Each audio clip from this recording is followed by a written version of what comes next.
Rowing Club, and everyone looks forward to it. If you're wondering what to do this afternoon, go ahead and make some plans. This regatta runs from about 9 o'clock in the morning. It finishes up around about noon.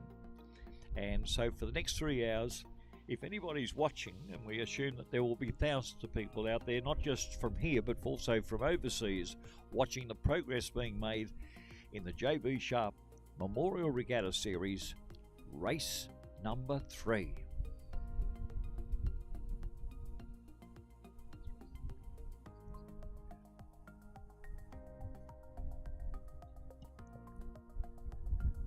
Well, I've had a few issues up at the start because the wind is starting to come up. It's a following breeze, but as you can imagine, the aligner or the starters up there need to make sure that all of these scullers are on the same line, the start line, and of course with the following conditions.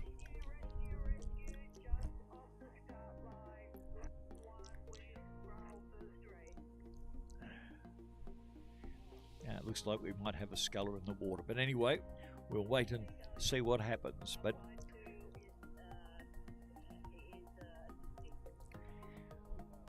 well, this is one of the events with the under 16 scullers. They haven't got a lot of experience, but you might recall I mentioned about the love of young scullers to for head conditions.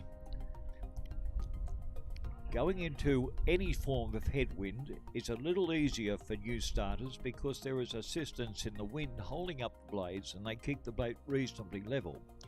With following conditions, of course, it requires a little bit of expertise beyond beginner status to be able to keep that boat level and stay in the boat.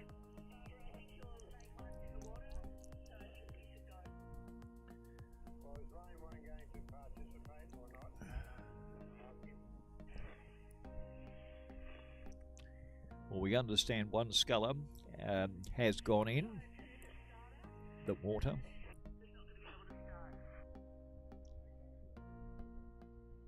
And I think that might be the sculler from lane 1.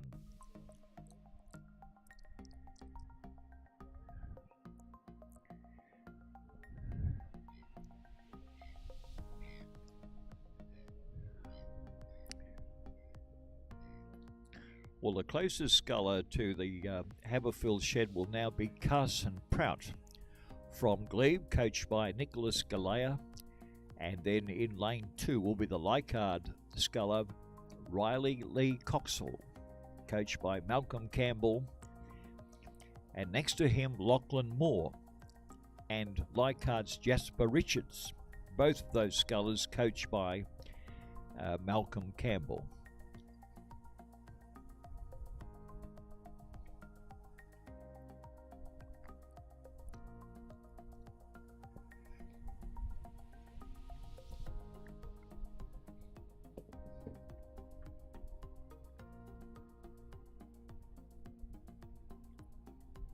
Well, of course, the incentive for young people in this category is to race at all regattas, but this season, for whatever reason, has been rather peculiar in that there has been a whole range of new people coming in over the 3 regattas that we have today, and quite a number have not been consistent in turning up. But there's been some very interesting results because the best performed boy and the best performed young lady will be entitled to, on their application, to receive a bursary in the amount of $1,000.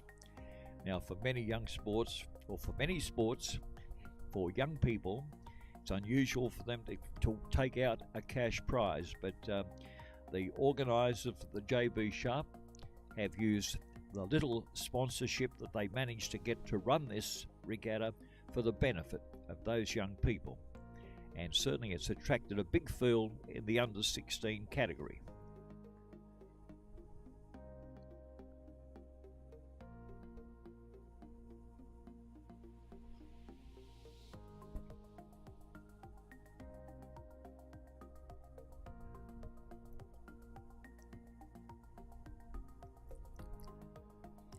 Well, this young man from Glebe Rowing Club, now on this side of the course and closest to the Haberfield shed, Carson Prout. Rather interesting because he gained a third place at the UTS Haberfield Regatta, which was held probably about a month ago now. And next to him is Riley Lee Coxall from Leichhardt, who was third at the initial regatta at Glebe and gained a second at the Haberfield Regatta. Now, these first and seconds and third placings are very important. Very important because they go towards assessment of eligibility for the young scullers in the under-16 category, or juniors as we might refer to them, to receive a bursary prize. Initially going back now, it must be 6 weeks ago since the Glebe Regatta, it was 3 young people from Glebe who got first, second and third. They were very, very well coached and did a great job round there, because many of the young scullers that we see in this category were unable to get to the Glebe Regatta. It requires either getting there under your own steam or taking on a trailer. But here we have for the first time a big lineup of young local scullers from the Iron Cove.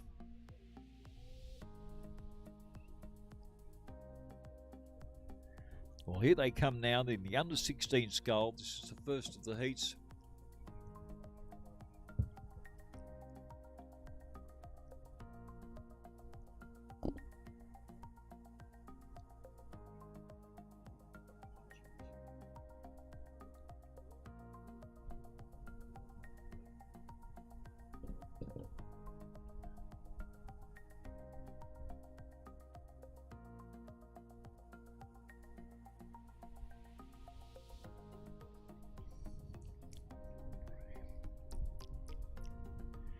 Well, young Riley Lee Coxall leading as they come up to the line.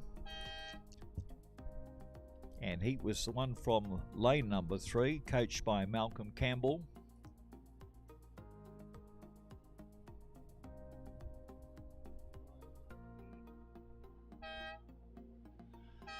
And Lachlan Moore, also from Leichhardt, back in second place.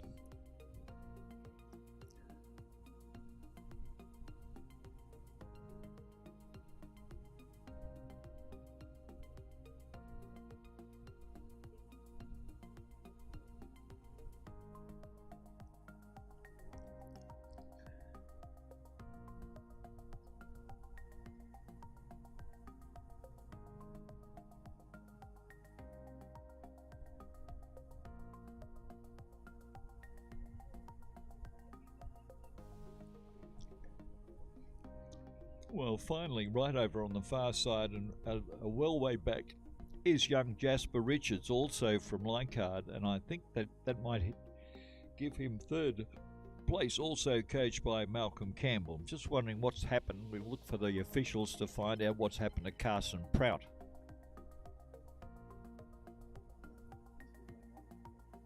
He was in lane 2.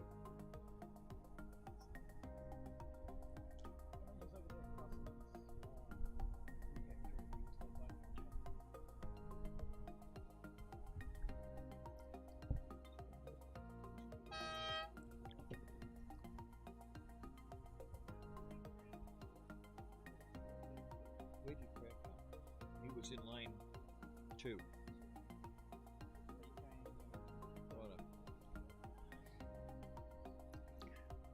Well, whilst we await the official placings, top placings going to Coxall from Leichhardt, back to Moore of Leichhardt, and Richards also of Leichhardt.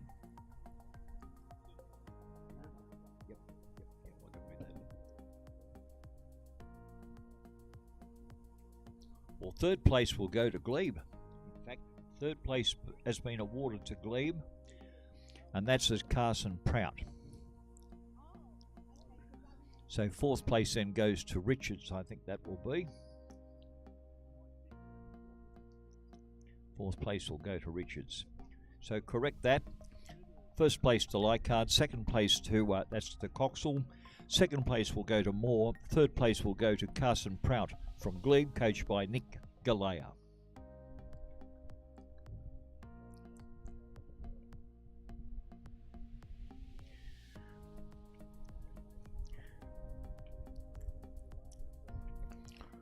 Well, the second event on today's program is division number 2 of the under-16 single scull.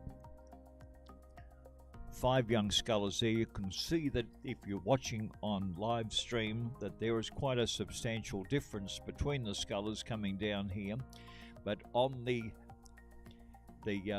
Haverfield side of the course, Carter Clifton from Glebe, who had a win at the Haverfield Regatta. That's going back about 4 weeks ago now. Dylan Lee, as in lane 2, also from Leichhardt. Lucas van der Weisenhausen from Leichhardt in lane 3. I think he gained a 4th at the Glebe Regatta, the first regatta in the series. And Edward Williams from Glebe, who was a winner at the Glebe Regatta once again some 6 weeks ago.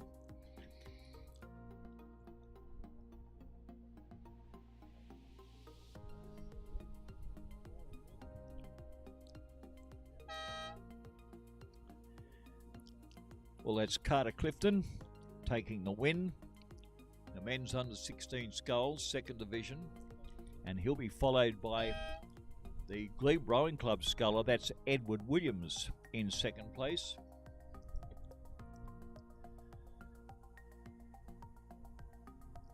And third place then will go to Leichhardt's Lucas van der Weisenhausen in third place. And another Leichhardt sculler coming up for 4th.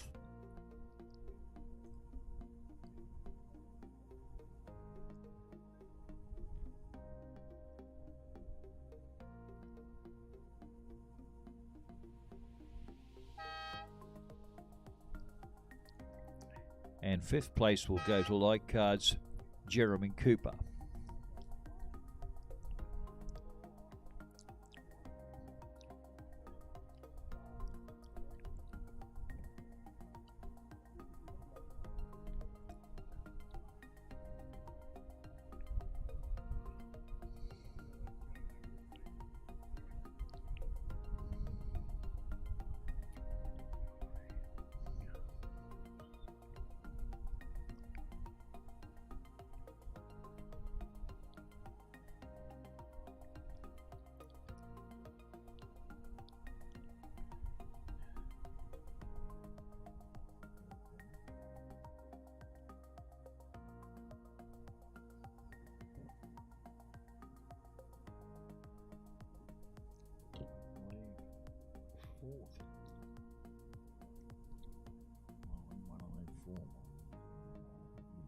Yeah, that's it.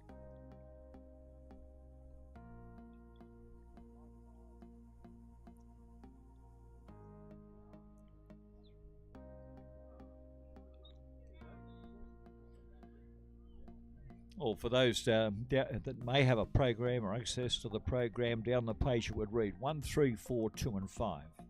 First place going to Glebe, Carter Clifton. Second place then to Glebe's Edward Williams. Third place to Leichhardt's Dylan Lee. Fourth place to Leichhardt's Lucas van der Weisenhusen. And then 5th place to Leichhardt's Jeremy Cooper.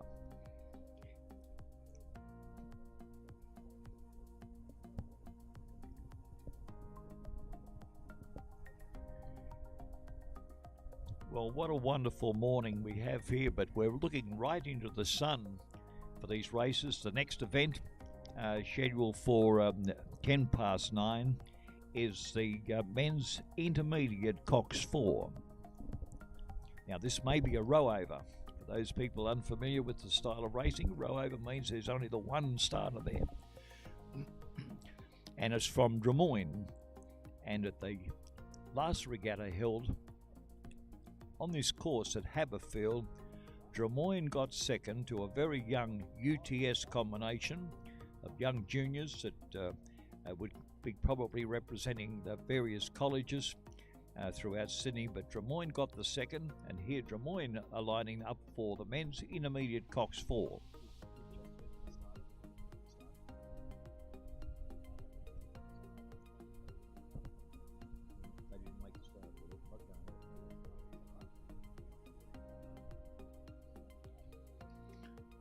Well, that's a pity. The men's intermediate Cox 4, one starter there from Des Moines, and they have withdrawn.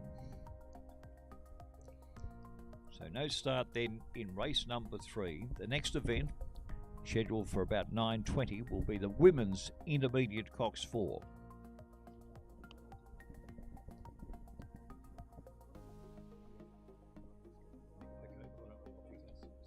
I'll shut up.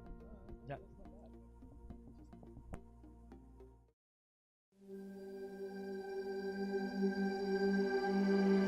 It's always dead flat. There's just no sound other than just like the little droplets hitting the water off your blades.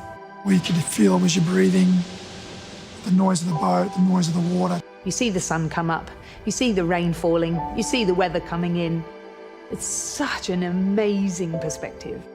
I just like the quietness, I guess, in your head as well as the quietness around you. There's only the next stroke and the stroke after that. However many more you got to take until you get what you want to get. It's just up and down. I go forward, I put the blade in the water, come back. It's a simple sport, but it's incredibly complicated. You're using your entire body, and every part of your body affects the movement of the blade through the water. It's as much art as science, the rhythm and the feel, always striving for the perfect stroke. You never feel like you've actually got it right. So you're always learning, it's always evolving. Even when you do really well, you can do better. So there's always this constant ongoing challenge. It's quite exciting to try and keep chasing that. Each stroke you're trying to do better and improve yourself and improve your technique. That's what I try and do in life as well. So each day you try and get better and stronger, and that's what I find really appealing about rowing. I think my life revolves around things I learnt from rowing. The need for teamwork, the need to make hard decisions, the need to celebrate success and also celebrate sometimes failure, because we learn from our failures. They're all the skills and attributes that I learnt through rowing, and I've carried them with me for a long, long time.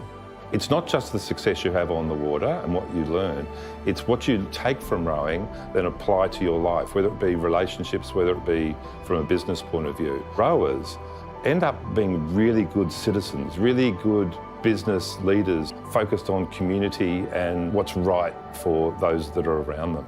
To watch your children change and grow and mature has been incredible for us as parents. Rowing has certainly made them shine in their own ways. Something that really resonates with me that's integral with rowing is the sense of teamwork, the mutual respect and trust that you develop. At 5 o'clock in the morning, the people you row with know you better than your own family. They see you when you're tired and groggy. They see you after a race when you're defeated or elated. You see others, and through that you learn about yourself.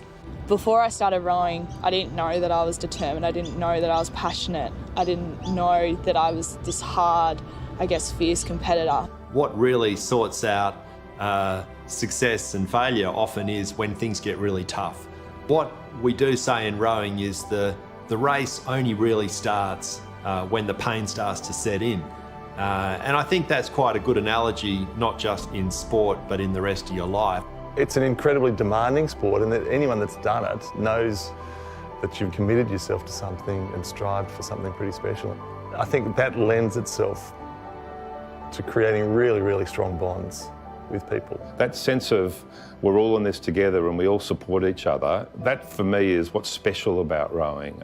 It only works when everyone actually pulls together, and some of the greatest people that are involved in our rowing community actually aren't even rowers. They're the volunteers, they're the race officials, it's the mums, it's the dads, it's the grandparents that come to support the kids. I've had the joys of being a club rower, a club coach, a team manager, a selector. I've been able to go the full gamut of all the things involved in the sport. And I get as much satisfaction out of seeing my club do well as I do seeing the Olympic team do well. What I want to pay forward is that sense of being included in something that's greater than yourself, that's a really caring community where there's a role for you to play whatever your skill set. Rowing has definitely changed my life. It's created opportunities for me that I never thought were possible. The potential of going to the Paralympics in Tokyo in 2020 is just unbelievable. Rowing has been that light at the end of the tunnel for me.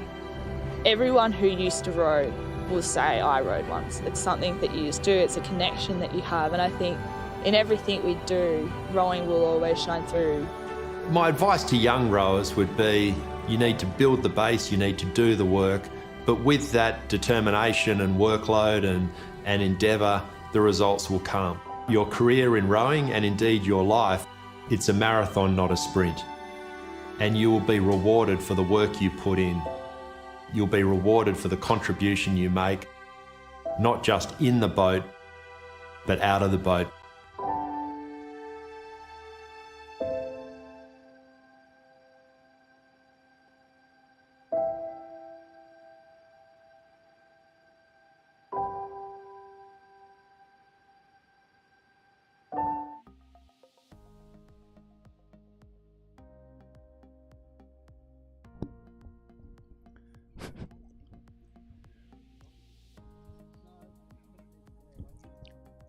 Well, we apologise for the silence, but there has been a video shown from Rowing Australia and aimed at giving a little bit of profile to the great work done throughout Australia by the various rowing associations. Now, for those people who will be walking around in the Bay Walk, this is the JB Sharp Series regattas. This is the third of a series of 5 regattas on the Iron Cove. Starting off initially with the local clubs like Drummoyne, Leichhardt, Haberfield, the old Haberfield Club, Balmain and Glebe. It's a series that's been going for well over 70 years. Held every year. A few aberrations, of course, in the last 18 months or so because of COVID, but back on deck again, and as we said, this is the third of a series of 5 regattas. The events cater for people or young people from the age of under 16 and younger than that even in boats, and leading up to masters, which can race up to later stages in their lives. And in fact, we do have some rowers out there, not this morning's regatta, but in their 80s and even 90 years of age, still getting into and jumping into a boat. They race right throughout New South Wales at various courses, and it's a great way, not just to compete, possibly for many of the young people competing to represent their country in World Championships and the Olympic Games.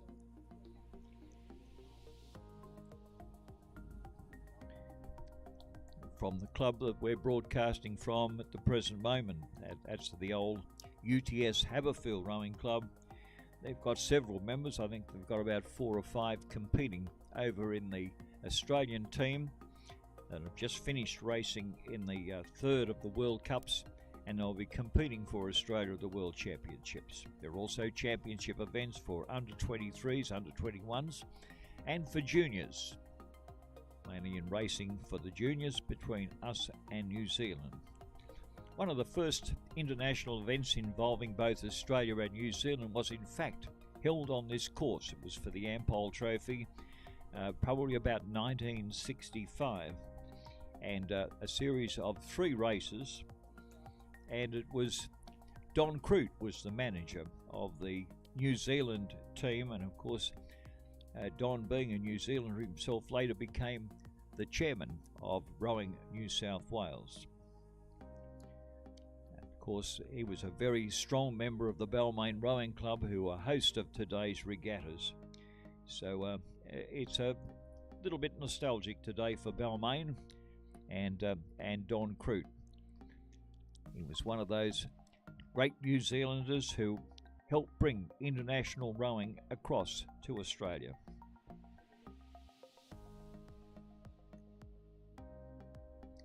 Well, we're still waiting for the event that was due to start at 9:20.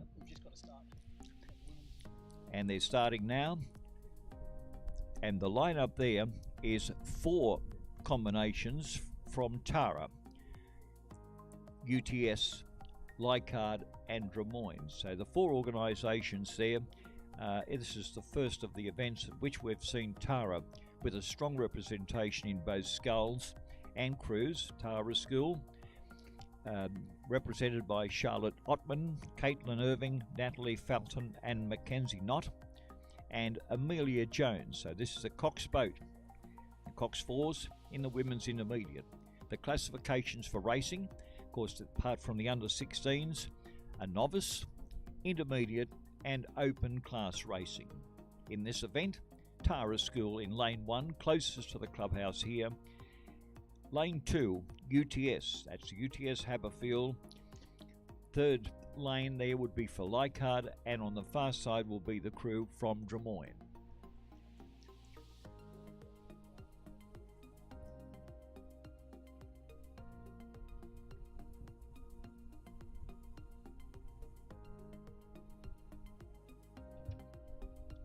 Well, we do have the coming out of the sun, a beautiful sight here at Iron Cove, coming out of the bright sunlight,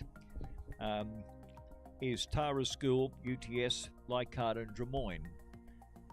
But there is a significant difference now between the spacing between the four crews. Not a lot competitive, it's more like a procession coming down here now. And a lot of them from Tara, and perhaps particularly from Tara, would be inexperienced in these sort of conditions.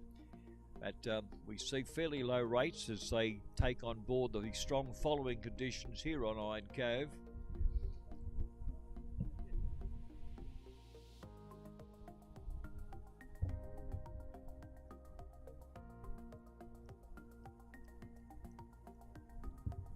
And it looks like Des Moines about to take the win on the far side.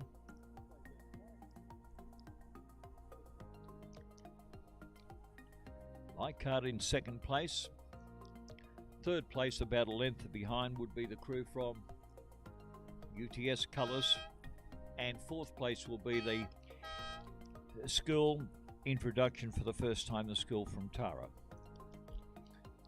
So that gives us first place going to Des Moines, the crew of Brooking, Lister, Warnett, Van Schick and Bianca Riley. Kathleen Hextell is the coxswain, coached by Sarah Ellis. In second place it goes to Leichhardt with Daniela Borget, Annalise Armitage, Sierra Orlani and India Evans. And I think India Evans was in fact an Australian representative going back there for Sydney Rowing Club in the junior category many years ago now. Sebastian Cledig is the coxswain, coached by Steve Sherry, Malcolm Campbell.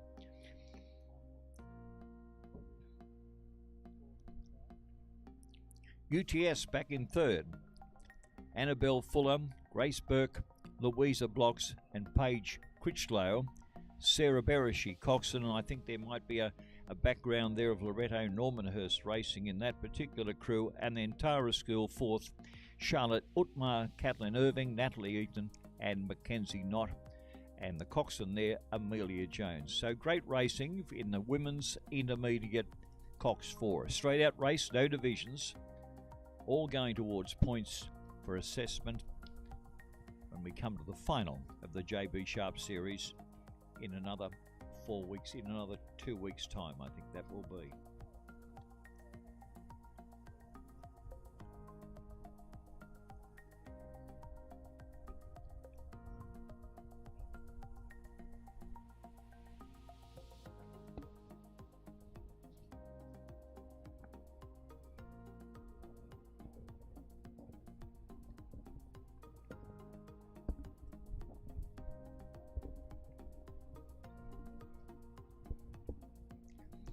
We'll be leaving the women's under 16 scull. There could be a scratching there, as I understand, and that's the Leichhardt sculler in lane 1, closest to the shed here at UTS Haberfield. Snord Hickey. It's a pity there because he won the under 16 at the Glebe Regatta, and at the I think it was at the Haberfield Regatta, Hickey might have gained a third, so he was well on the way to scoring a quite number of points. So what a pity. He has been scratched from the under 16 sculls for women, or she has been scratched from the under 16 sculls for women.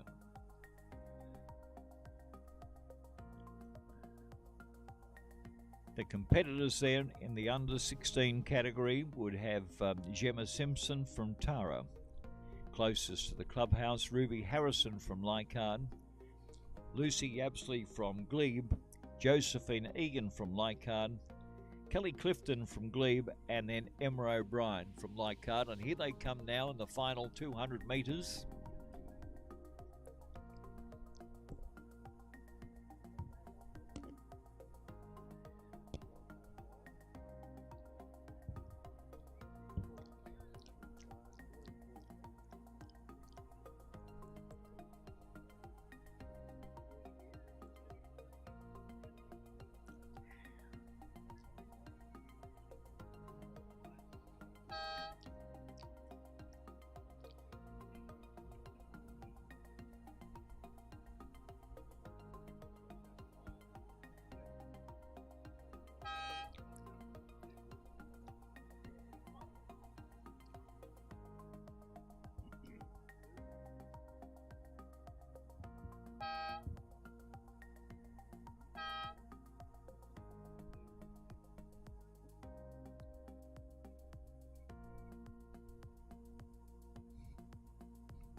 Well, soon we'll have the official results then for the women's under 16 single scull.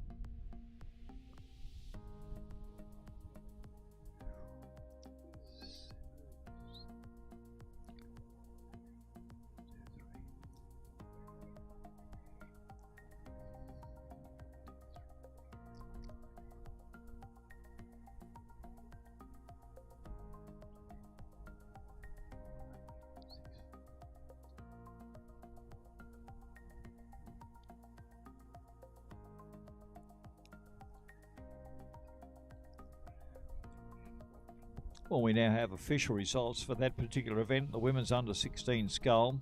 First place going to the Glebe sculler, Lucy Yapsley, coached by Milan Parker. In second place, it would go to the Leichhardt sculler, Josephine Egan, coached by Malcolm Campbell. In third place to Leichhardt's Emma O'Brien, also coached by Campbell. And fourth place from Tara School, Gemma Simpson. And in fifth place to Glebe, Kelly Clifton, coached by Nick Galea.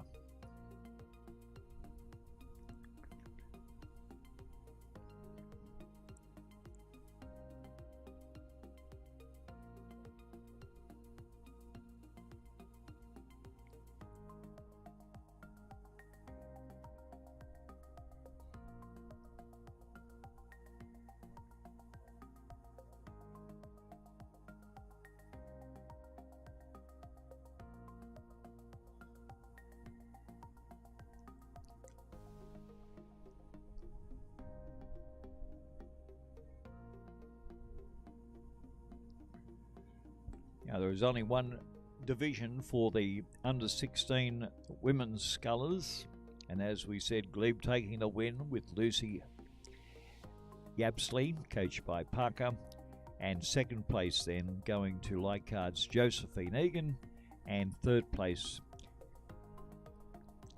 I think went to Emma O'Brien from Leichhardt. We now move to the next event, due to start at 9:40. And that's the men's intermediate double scull. The distance over there, 900 metres, and this will be conducted in at least two divisions. The first division comprising 6 starters, and from the Haberfield shed, in a race sponsored by the Balmain Rowing Club, of course, Drummoyne's Gary Foster and Bob Glendenning, with Glebe, Frank Tsushimara and Carter Clifton. Right in the centre, a crew from the University of New South Wales with Scott Purvis and Jack Clements, from UTS, Chanter and Hudson, and from Glebe, Anderson and Steele, and from Leichhardt, Lachlan Moore and Riley Lee Coxall.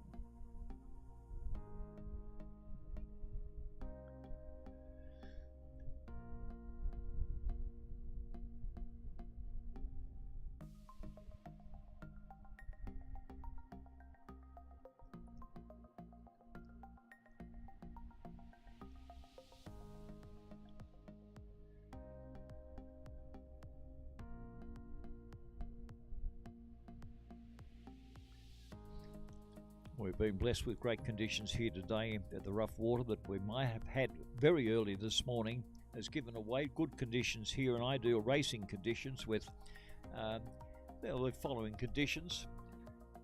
As we said, some of the younger ones prefer to have a slight head conditions where the boat gets a little bit more balanced with the breeze coming underneath those blades that they use, or the sculls that they use.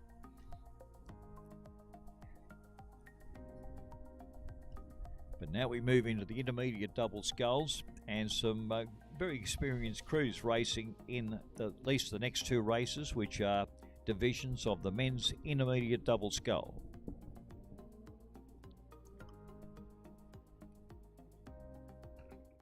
For stepping up in tough times, for doing the little things, for keeping your distance and your sense of humour, for the courage you've shown and protecting your community.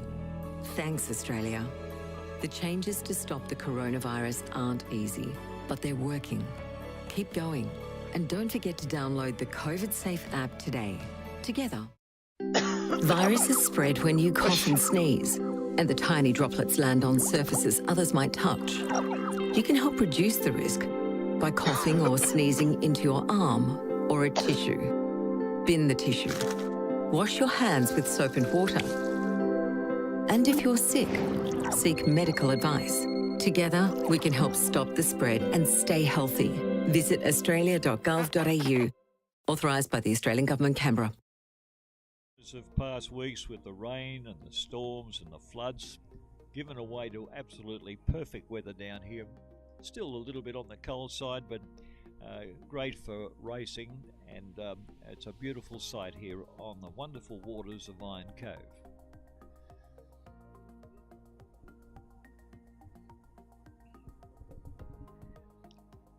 One of the stalwarts of rowing down here, Milton Kent was his name, and celebrated with a flagpole that used to be on adjacent to the old Haberfield Rowing Club, called the Milton Kent flagpole. Long since disappeared, I think, with the M4 and the roadway coming from the city out to the western suburbs, the development there. And can remember Milton Kent, who also was a flyer, an aviator, landing on these waters going back to the 60s in his seaplane.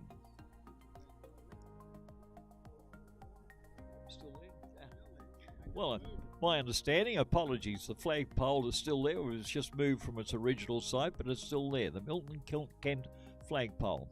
And Milton Kent, as we said, was an aviator and used to fly his own seaplane and landed here on the waters of Iron Cove there, going back to the probably early 60s it was. So things have changed now with all the moored boats. The trawlers that used to be moored here in the precincts of Iron Cove, given away now to quite luxury boats and craft and things like that.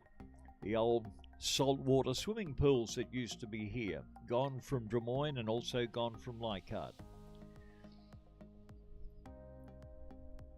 And of course, the on the Leichhardt shore now replaced by the Dawn Fraser Olympic pool up, and the great work that's been done on Leichhardt Oval, still used for major games involving the New South Wales Rugby League.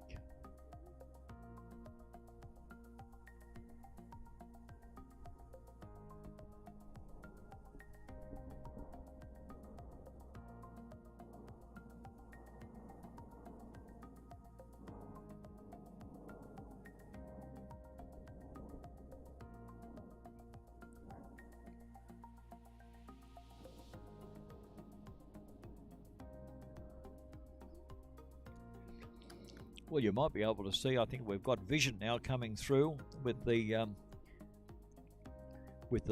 men's intermediate double scull. The first of two divisions.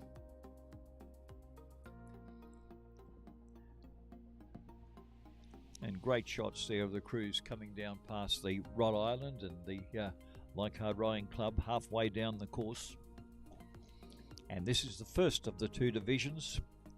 Once again, Drummoyne on this side of the course, that's the Haberfield side of the course, Glebe, University of New South Wales, Once again, UTS Haberfield, and then Glebe in lane 5 and Leichhardt in lane 6 on the far side of the course.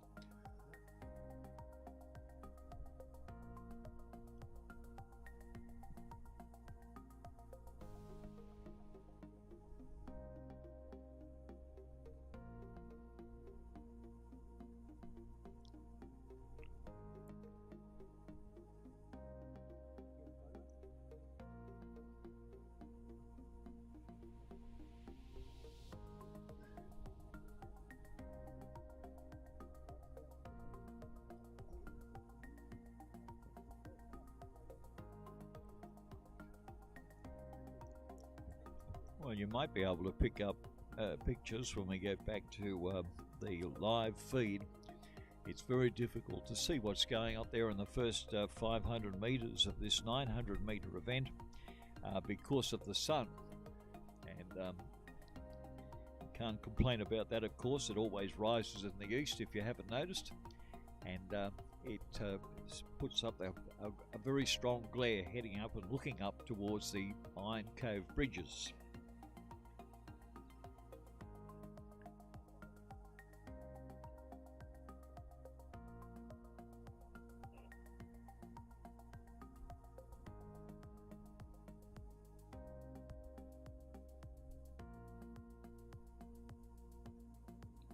Well, the cruise that we see there now coming past the Rhode Island, which is another feature of this, was used as, because I think it was used for immigration purposes and for quarantine purposes going back over the years. It's had a very wonderful history, now used as part of the parks, reservation of parks here in Sydney Harbour, Rhode Island.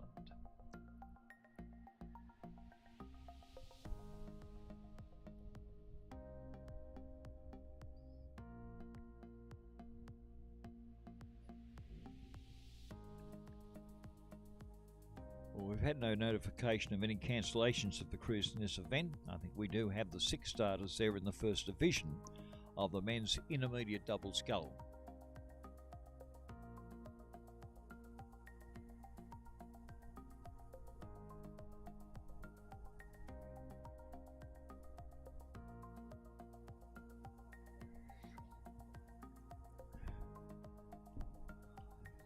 Well, just to give you an idea of the people in attendance here today, we have Terry Barr, who is the leading light from the New South Wales Union of Rowers, and also the chairman of the JB Sharp Committee. And I see Phil Sharp up there, who is the New South Wales Medical Officer, keeping an eye, no doubt, on the safety of the rowers themselves and the scullers. And Phil Sharp have been associated also with the old Haberfield Club and racing in championship cruise. For Haberfield going back to perhaps 40 years ago. And Brian Guthrie, one of the leading boat race officials from Sydney, and Greg Smith, who was the leading boat race official on today's program.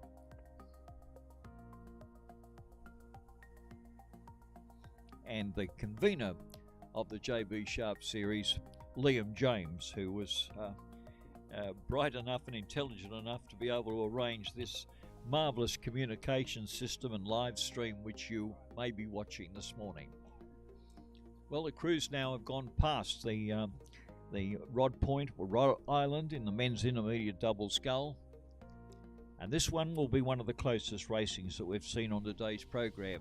Difficult to pick them out, but it looks like Glebe, both Glebe crews doing well there. Mark Tejan in the Glebe crew on this side of the course with Chris Niche. And then from Haberfield you've got Zink Bosco and Henry Blackwell. The second of the Glebe crews there is Carson Prout and Edward Williams. And from Drummoyne, Ben Fonce and Alistair Simmons. And from UTS, Haberfield on the far side of the course, Robert Russell and Jack Dawson. They'd be the young guns, coached by Elliot Shackcloth Bertonetti, who was one of the leading coaches here from the UTS Haberfield Club. and started off his career as a rower over at Leichhardt Rowing Club, but has done extremely well in the elite classification of rowing here in New South Wales.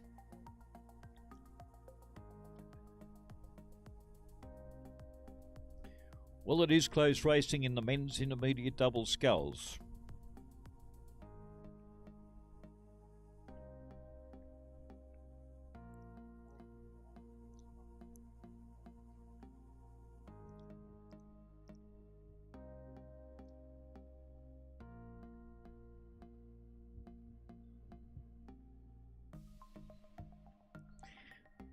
We're just waiting now on the officials calling the bow numbers as they go across the line.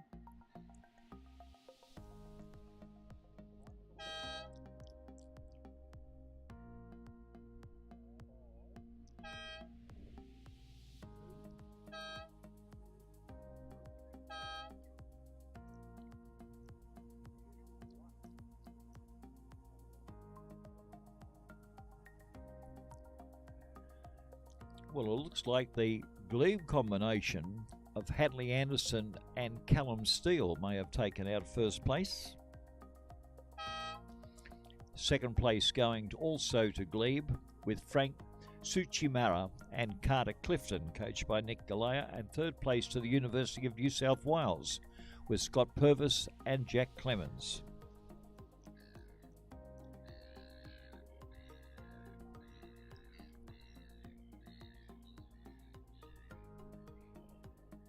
And for the minor placing, still the subject of discussion with the boat race officials.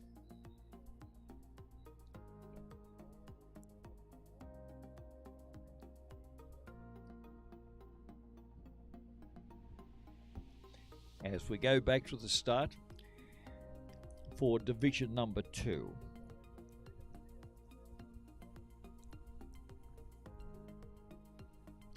Looks like Des Moines have failed to show up at the start of the men's intermediate double sculled second division. That was for Faunce and Simmons, so they're out. And now we have glebe with Tijan and Niche. I think we've mentioned these names before. And from UTS, Bosco and Blackwell. From glebe, we've got Prout and Williams. And then from UTS, on the far side of the course, Russell and Dawson.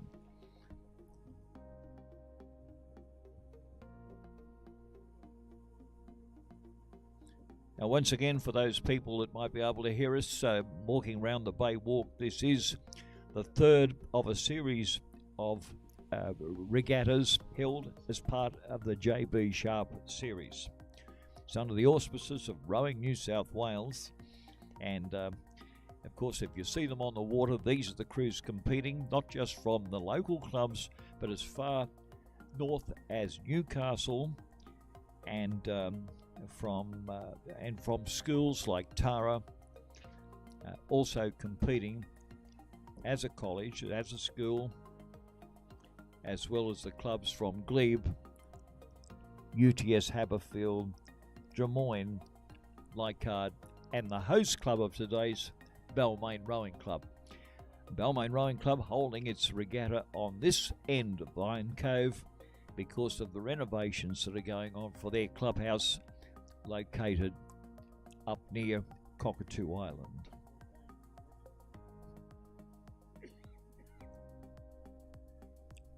Well, the second division well underway and about to pass the Rod Island in the middle of Iron Cove.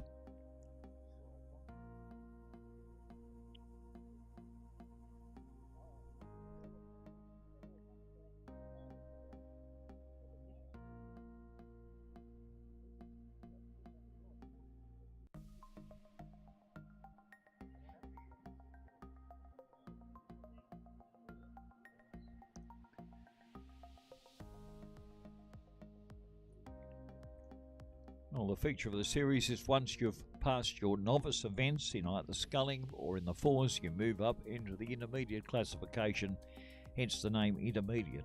In current classifications, of course, modern classifications talk about 4th grade, 3rd grade, 2nd grade and 1st grade racing in an open class. But going back to the former classifications of novice, intermediate and then straight into open, a use of classifications that existed in the early days of the JB Sharp series.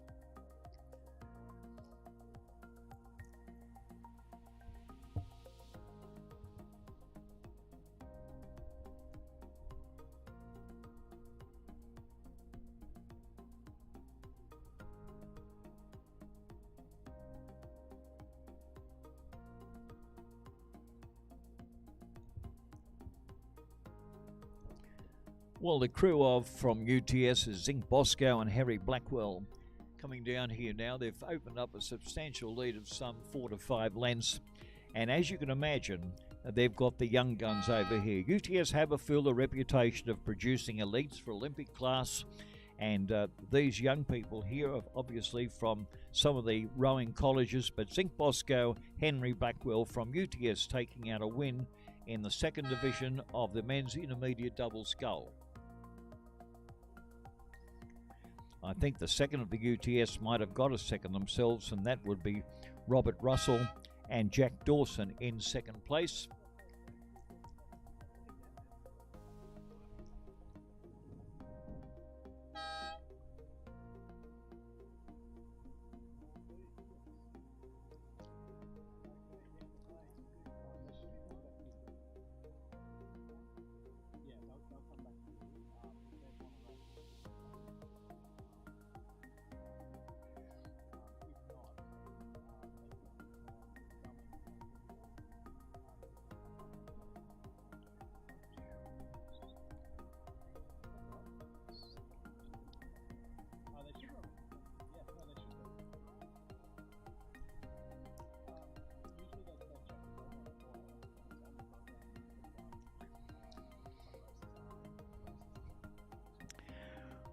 Well, just to follow up on that, the official placings now for first place would go to UTS Haberfield with Bosco and Blackwell. Second place to, I think it would be G25.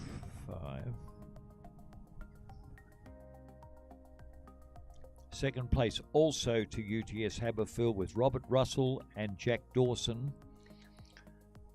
Third place then to Glebe with Carson Prout and Edward Williams, and fourth place again to Glebe with Mark Tesian and Christopher Niche. That concludes the men's intermediate double scull. 2 divisions that we've just witnessed, and we now go to the next event, which will be for the para racing.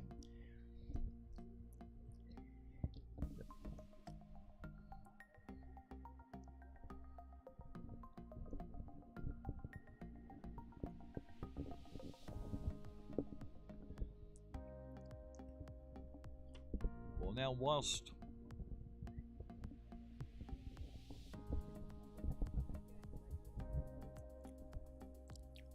the clubs like UTS Haberfield cater for the elite end of rowing as well as young juniors, it's clubs like Balmain particularly and Drummoyne that cater for para rowing, and in fact have a large contingent of para rowers, and in fact have had representation from those clubs at international racing, because as people would be aware, para rowing now forms part of the Australian team, and they always compete at the regattas like the Olympic Games and the World Championships. In this event, on the card at the present moment, and the race to commence at 10 o'clock on the dot, so we have a few minutes to go before we get to that time. There are 3 clubs from, or 3 starters from Drummoyne, and or 3 starters from Balmain and 2 from Drummoyne. This is a handicap event because each of the para rowers are allowed to have 1 experienced rower in the boat. The double sculls, of course, competes with 2 scullers, each with the 2 oars, obviously. And because of it's a handicap event, off on go will be the crew from Balmain with Lauren Webber and Bronte Marshall. The Balmain crew's coached in the main by Anne Craig, Liam James, the convener of today's regatta, and Barbara Ramjan, an official of today's regatta.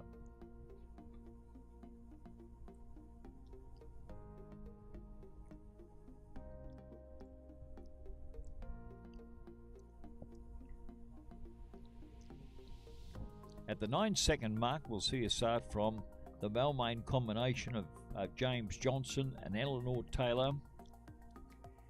And then we have a start from Des Moines. They'll be on 14 seconds. In fact, two crews, both the Des Moines crews, they will start off at the 14-second mark, with Balmain, the third Balmain crew, to start off at the 18-second mark. It's considered to be a fairly experienced crew, and that applies to the qualification. Stephen Lawler and James Hunt.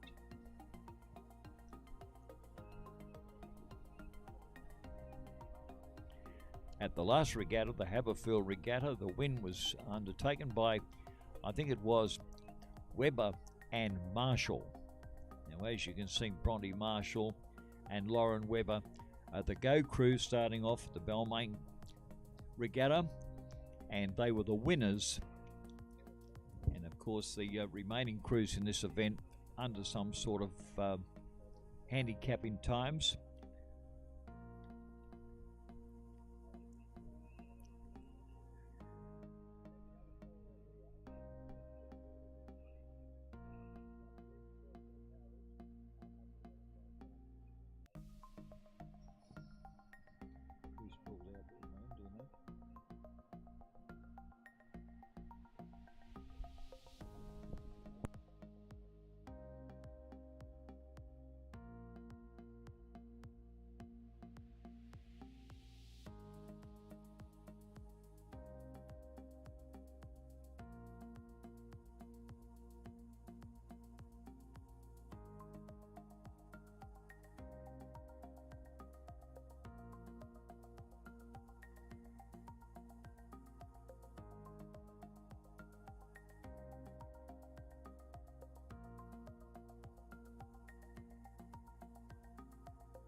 Well, one of those present down here today is Simon Crute, and Simon, of course, has been a great technical support to rowing here in New South Wales. In fact,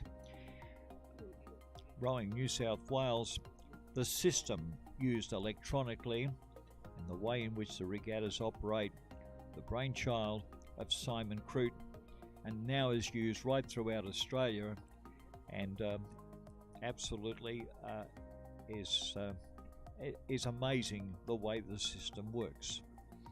And for regattas held up at the International Regatta Centre that are live streamed, and great sound coming from the local area up there,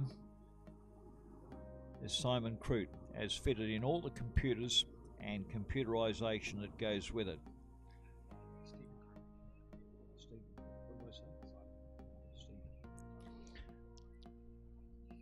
Withdraw. Simon, and it's Stephen Crute.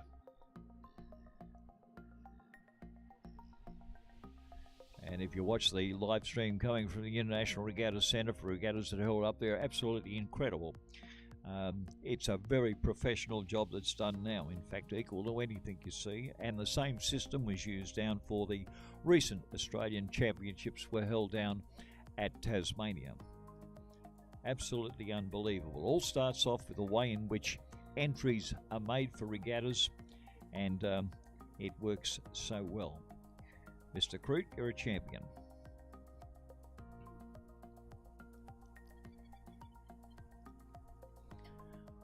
Well, the para double scullers have started, and as the glare from the sun now is starting to move away, we can see the starters coming down here. They've almost reached Rod Point, and if you're familiar with the Iron Cove, once again we have quite a big separation between the races here. The Go crew was the Balmain combination of Lauren Webber and Bronte Marshall, who were the winners at the Haberfield Regatta some weeks ago. In fact, I think it was 4 weeks ago. And then you've got Hextall and Story from Drummoyne. Hextall, the chairperson, Julia Story, a great performer over there in para rowing. And from Drummoyne, Jamie Donovan and Stephanie Walker. And from Balmain, on the far side of the course, Lawler and Hunt. All of those Balmain crews coached by Anne Craig, Liam James and Barbara Ramjan.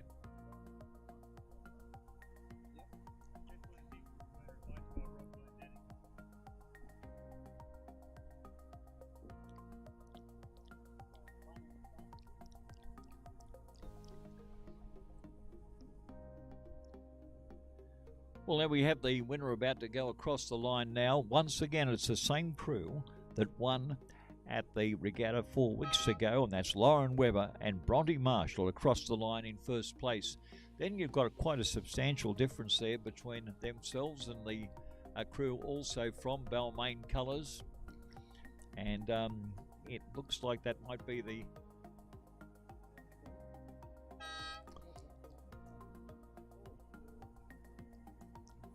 It is Drummoyne. Drummoyne in second place, and then third place will also go to Drummoyne.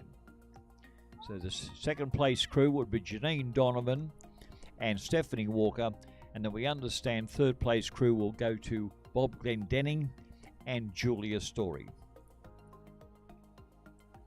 They're the top three.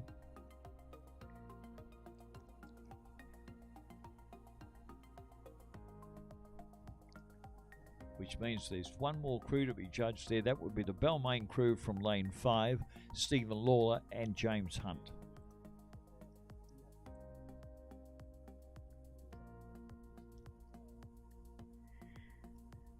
So that gives us the official placings then from Balmain, Webber and Marshall, who repeat their performance at the regatta some 4 weeks ago here at the on the Haberfield course. And second place going to Drummoyne with Janine Donovan and Stephanie Walker. Third place also to Drummoyne with Bob Glendenning and Julia Story. And then fourth place going to Balmain with Stephen Lawler and James Hunt.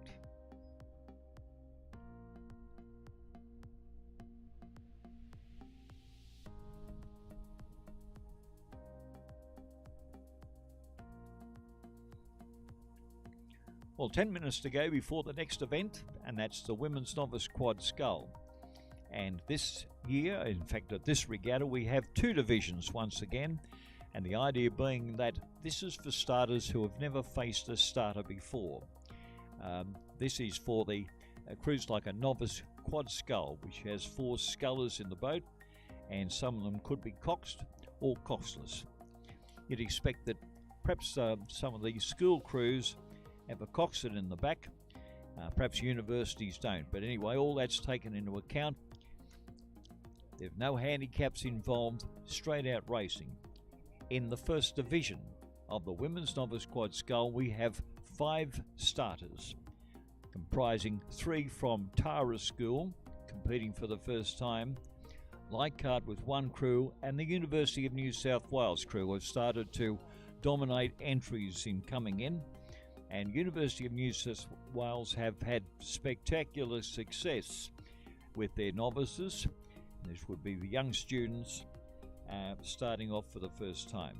So the theory is that those competing in the women's novice quad scull have never faced a starter before.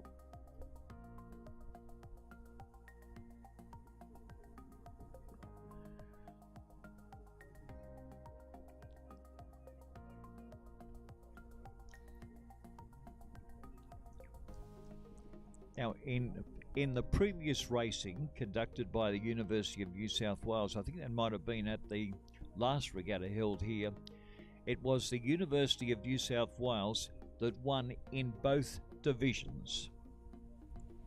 So, having won both divisions, that would rule them out as eligible to row here, except for one single crew from the University of New South Wales who have not faced a starter before. That crew will be on the far side of the course with Priyanka Sreetham, Emily Wan, Gabrielle Harradine and Isabella Niven, coached by Chris Burns and Cameron Butler.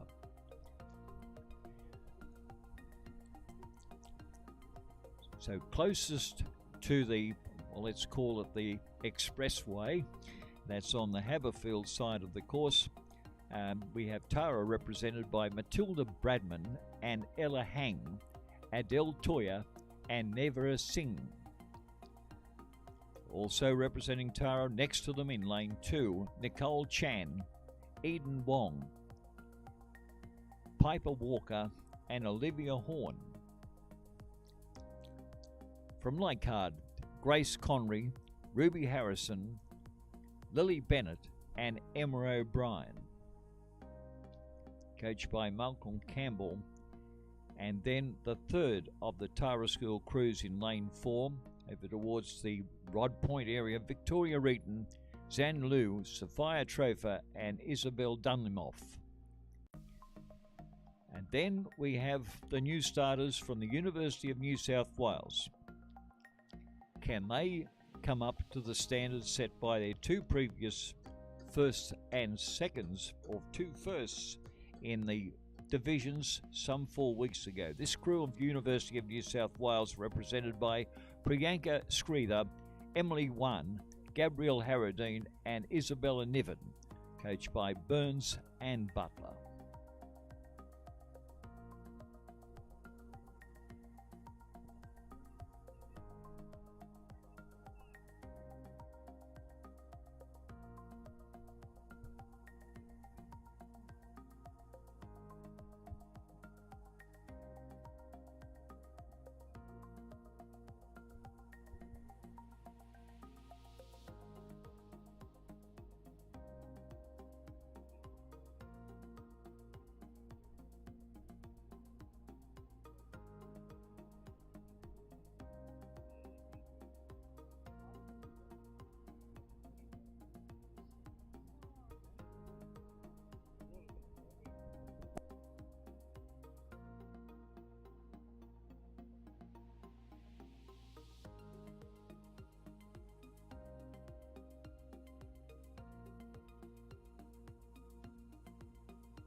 Well, as we said, the competition coming up now in the women's novice quad scull.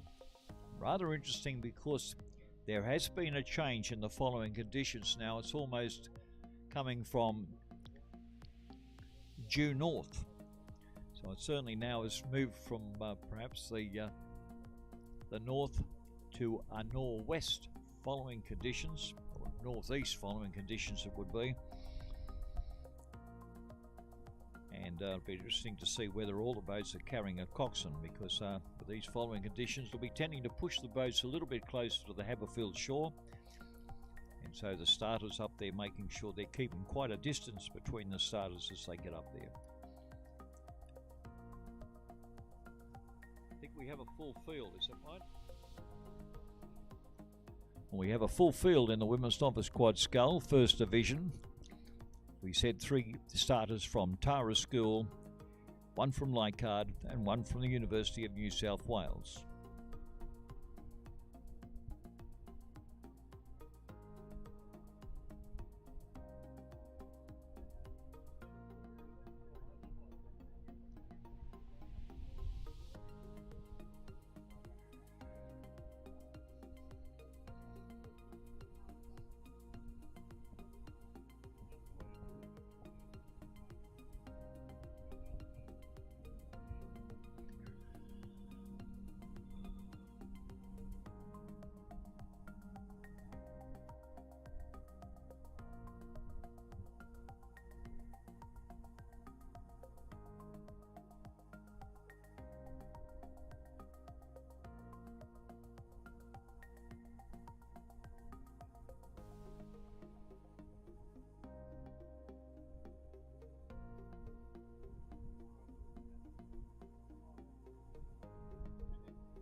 This is a great idea, having the flame for that. Yeah, this makes it easy. Well, in the wind, you've got a whole something for us, so it serves as a plate. That's been very good. Restrictions during coronavirus have encouraged us to adopt some good habits. It's important for our health and well-being to maintain them. So let's keep going for walks, or runs, or exercising online, whatever works best for you. Continue cooking healthy meals and getting a good night's sleep. Together, let's keep making our physical and mental health a priority and be COVID safe. Visit health.gov.au to learn more. Authorised by the Australian Government, Canberra.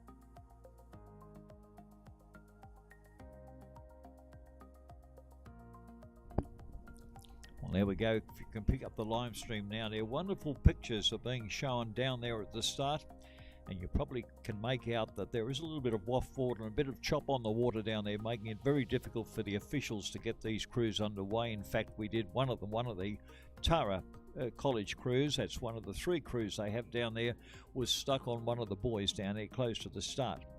But they're sorting that out. The officials, very experienced officials down there at the start, are trying to sort it out. But what a wonderful sight down there. We can actually pick up now the start without the glare coming from the sun. And the sun, of course, on its way to the west, which will be quite at the quite some time later in the day, so we were rather fortunate. The sun now does rise in the east, but it's got away from a very difficult position. We've asked the convener to see where they can organise changing it from sun rising in the west, but unfortunately an impossible job. But you can see down quite a busy case, and in the foreground there's the safety boat, and that's being everyone would know in rowing, Owen Nix. I think Owen Nix is the official down there. Normally he's the New South Wales Regatta Secretary, and he's at the present moment on the bottom left hand side of your screen, and in what is referred to as a safety boat, acquired some years ago by the JB Sharp Rowing Committee, mainly to support the activity of para rowers. You can imagine some of the people having to be dragged across the rim of a tinny. This can be somewhat painful, so this is more or less a softer approach to safety with the use of the JB Sharp, I think it's referred to as a rubber ducky. So, that will be accompanying, or certainly up at the start of the women's novice quad scull. And they've got a start now, and there's a lot of water being thrown up there coming from these young people who are starting off. Never faced a starter before in their careers before this series started, and we have the start going on. Tara School managing to relieve themselves of the buoy that they had been stuck on. Leichhardt in the centre, another Tara School crew, one across from Leichhardt, and then right on the far side the University of New South Wales with that crew over there. University of New South Wales, as we said before, got a great reputation in this class of rowing. They must have picked up a hell of a lot of young people as novices rowers in the lead up to this rowing season. So the JB Sharp series tend to herald the start of the following season. Traditionally it was the end of the previous season, but now has started to form part of the start of rowing generally for the 2022-2023 season. And so these young people coming down here and doing a fine job of handling these rather rough conditions out there. You can see a lot of water being thrown up, and these crews, particularly the school crews, well coached out there, because it looks like Tara might have moved up into a leading position there. Tara School, of course, located over the Pennant Hills, and do a wonderful job in coaching.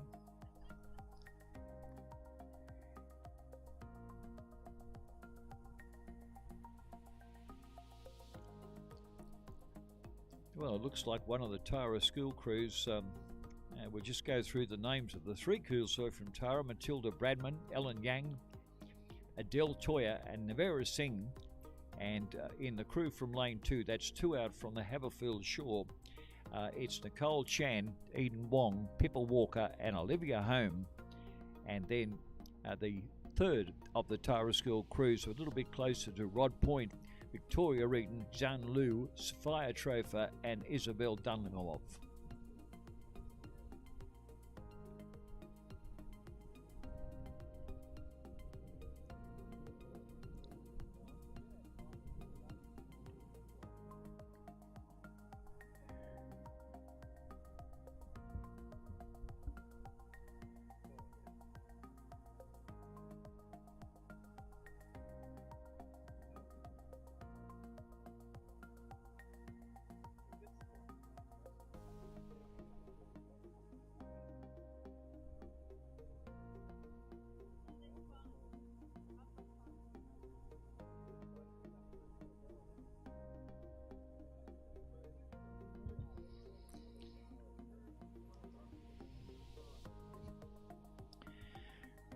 Well, it looks like the University of New South Wales have got a commanding lead now, some 7 to 8 lengths ahead.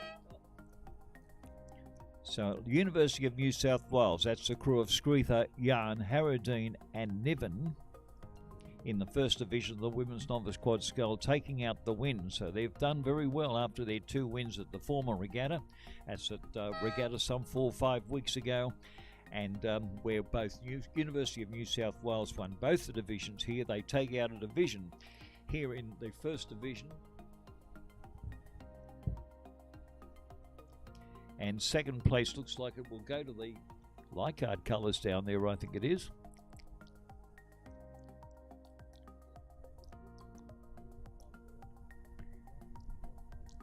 And that's Grace Connery, Ruby Harrison, Leif Bennett and Emma O'Brien, I think, coached by Malcolm Campbell. The third placed crew coming up here now is a crew from Tara, and I think that's Victoria Reeton, Jean Lou, Sophia Trofa, Isabel Dunlamov, which will take third place. And right over there on the far side, and it looks like crews may have changed lanes coming down here. This is not a marked lane course, as you can expect. And it looks like we've got a problem with one of the Tara schools in the bow person. It looks like it might have been a breakage there. Also, no, she's back in the mix again. If you've got a 4 or a Cox 4, it's nice to be able to have the 4 people rowing together, which they've done now. And they're carrying a coxswain.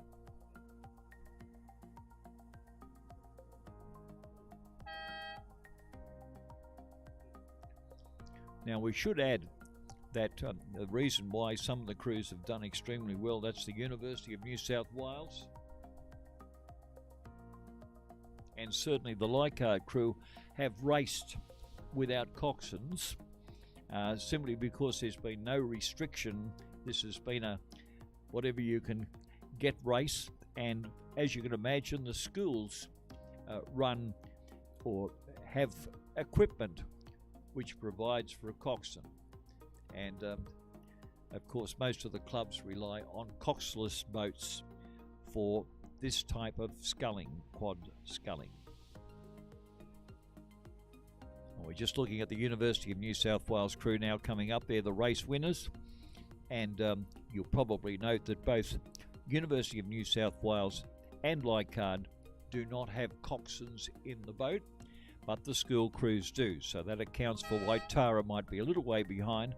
They're carrying the extra person as a passenger. Well, not so much a passenger, because technically they're a very important part of school rowing.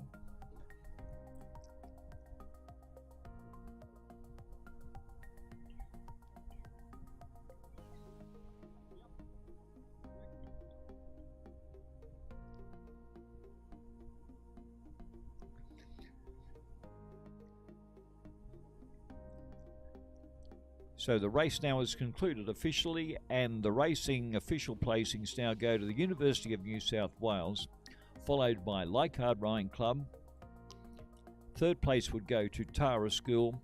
Fourth place also to Tara School. That was the Tara School from Lane 1, and then the crew from Lane 5. That was Chan, Wong, Walker and Home, finished in 5th place.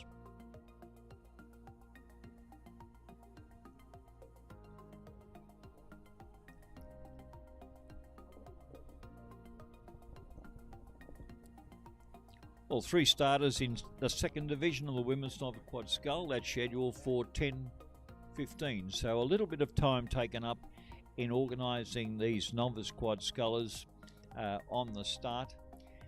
The wind has dropped down a little, which gives the 3 crews, 2 from Tara and 1 from Leichhardt.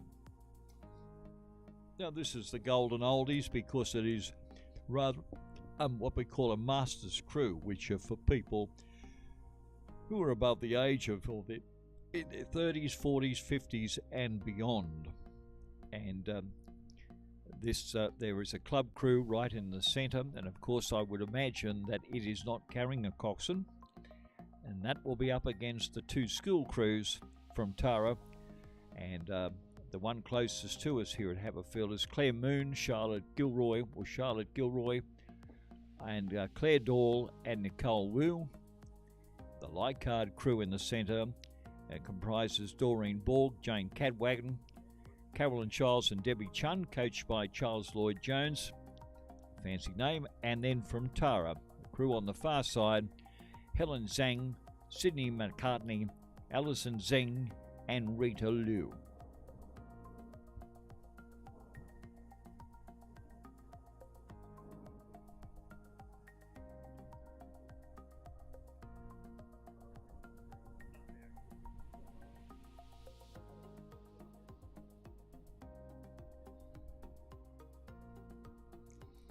Well, once again, I don't know whether you can hear me, but there seems to be a big crowd on the Bay Walk. And for those people that may not be aware, if you can hear us out there, this is the JB Sharp Series Rowing Regatta, a series of one of 5 regattas that are conducted on these magnificent waters of Iron Cove. It's open to schools and open to colleges, universities, and mainly dominated by the 5 clubs in this rowing community here, which comprises Drummoyne, Haberfield, Glebe, Leichhardt, and the host of today's regatta is Balmain Rowing Club. Balmain Rowing Club commenced rowing in the 1880s, magnificent performance in getting to this stage. At one stage they provided members for representation at in the early days of rowing here in the New South Wales colony, as it was then known, and located now up at opposite Cockatoo Island, and undergoing major renovations. Hence their regatta is being held down here in the location of the UTS Haberfield rowing shed. Well, we're underway now in the Women's Novice Quad Sculls Second Division. Once again, over the 900 metres of the course.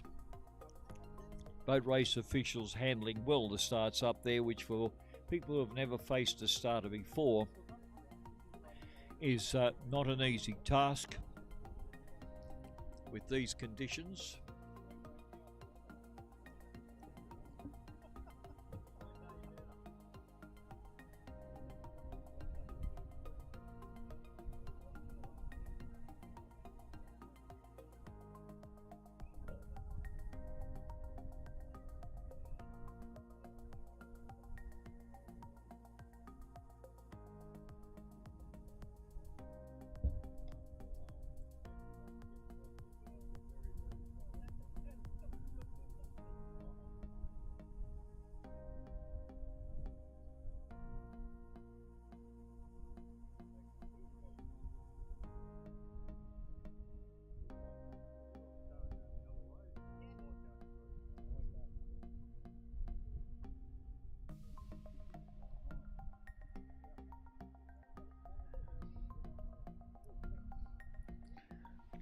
Well, once again, it's a club crew that leads in the Women's Novice Quad Sculls Second Division, and it's well, they're not school children, so they've been experienced and they've been rowing for a while in a recreational classification referred to as Masters for many, and they're well ahead.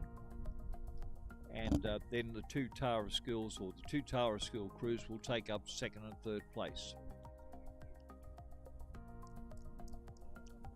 Now, it is important that we identify the crew that's in 2nd place and 3rd place.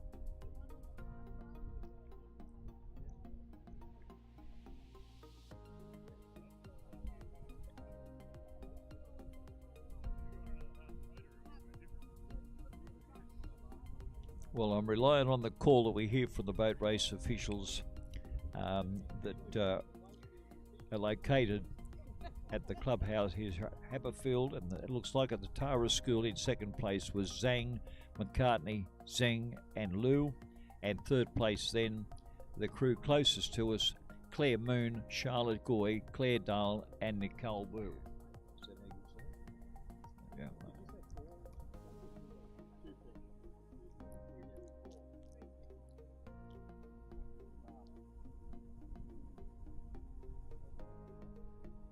No, that's wrong. 324.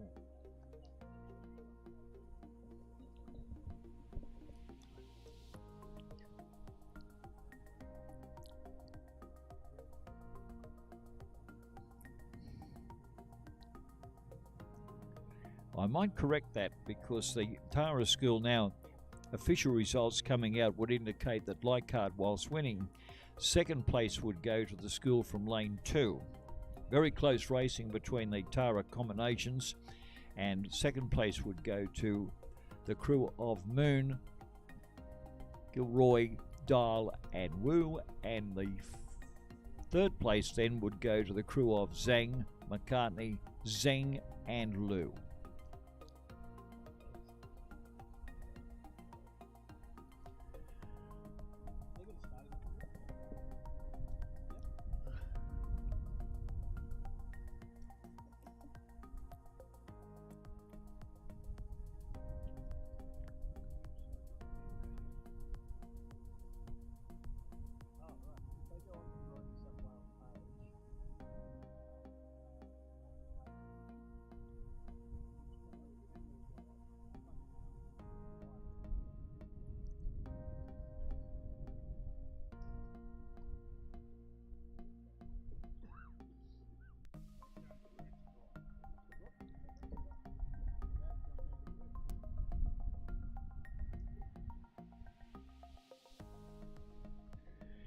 Well, the next event on the program, and with the officials attempting to endeavour to start the race forward a little, 10:20 the scheduled time, a little bit behind that now, but this is the men's novice single scull. And if you thought they had problems starting off the bigger boats, you can imagine they're going to have a lot of problems starting off the novice single sculls. There are two divisions. The first division on its way, and that will comprise closest to us down here, Sam Hagan from the University of New South Wales, William Spuge, I think he might have been cancelled out, so he's withdrawn, as he withdrawn from the under-16s. The next one across is also from Leichhardt, that's Jeremy Cooper. And then we have the University of New South Wales with Yuri Takara Shamal, coached by Chris Burns, and then Leichhardt with Jasper Richards, coached by Malcolm Campbell, on the far side of the course. So we should have 4 starters there in Division 1 of the men's novice single scull. Well, they're well into the second half of their event. And at earlier racing in this series, the winners came from the University of New South Wales. There was also 2 divisions in those events, and the winners were, I think his name was Sam Bergeron, I think it was, and Scott Roussos, I think, were the place getters there. But University of New South Wales now with 2 of their new starters in, should put up a very good performance here.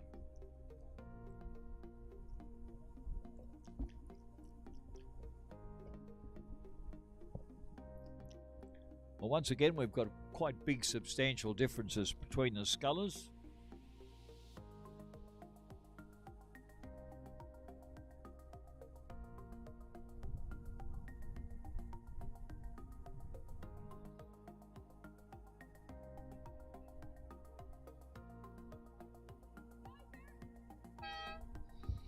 Well, the University of New South Wales have taken out this first race with Yuri Takehara, I think, taking the win.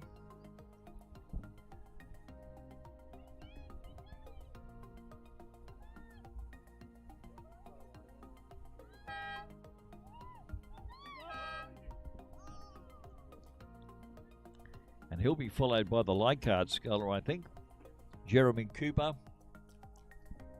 Oh, I'm sorry, did he get across the line? Yeah, he got across the line.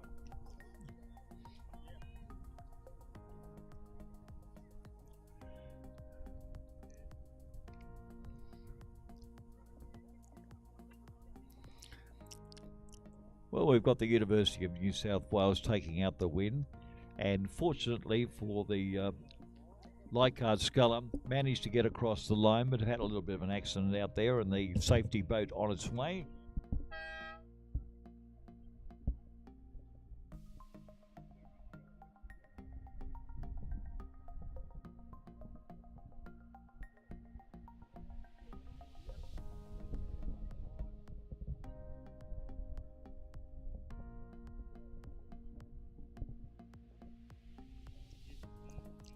As we find elsewhere on Sydney Harbour, it's probably warmer in the water than outside here on this cold. I think it's the focal point for the breezes coming across at winter, right where we're broadcasting from at the present moment.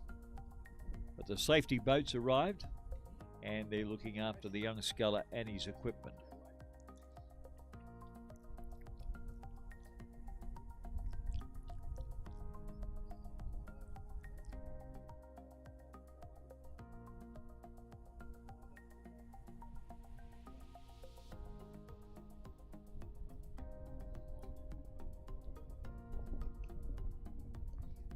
Well, it looks like we've got the second of the divisions coming down now in the men's novice single scull.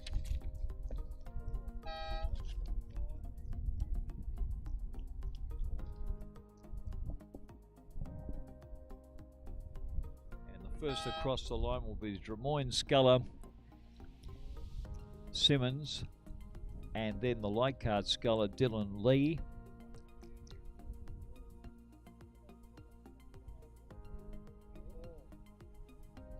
And that looks like the University of New South Wales in third place with Harry O'Donnell.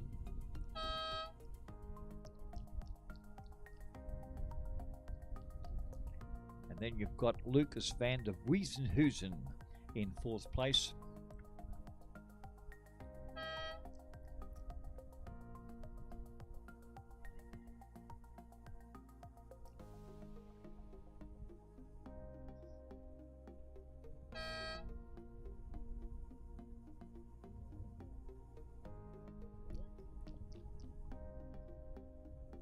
Is that 5, 4, 3, 2, 1? 5, 3.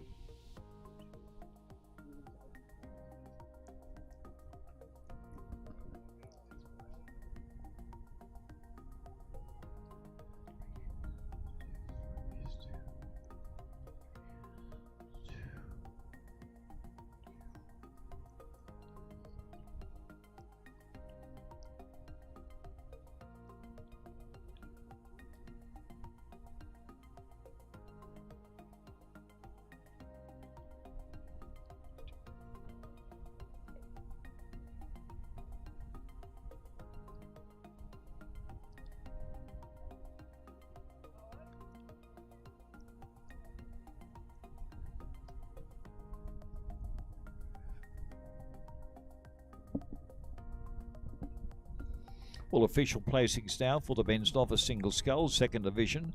First place goes to the Des Moines sculler, Alistair Simmons, coached by Sarah Ellis.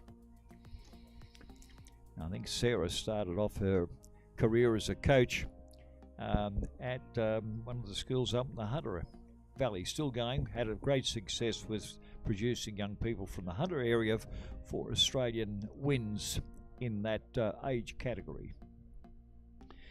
Des Moines' second place officially goes to Leichhardt with Dylan Lee, coached by Malcolm Campbell. Third place to the University of New South Wales with Jack Kaplan. And fourth place to the University of New South Wales with Harry O'Donnell.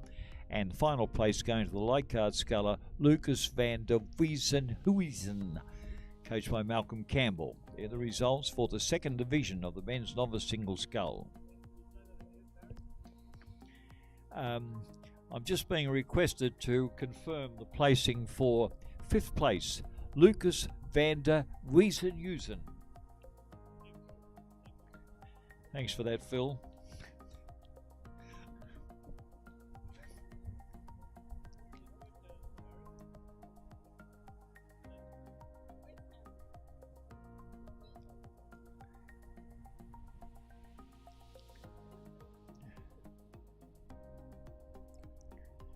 Well, you can take your pick. It could be Northhausen, Southhausen, Easthausen, but I think I'm told it's Westhausen.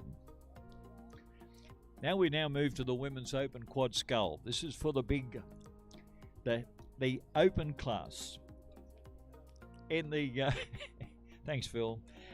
In the first division of the Women's Open Quad Scull. Single! Sculler, have a look!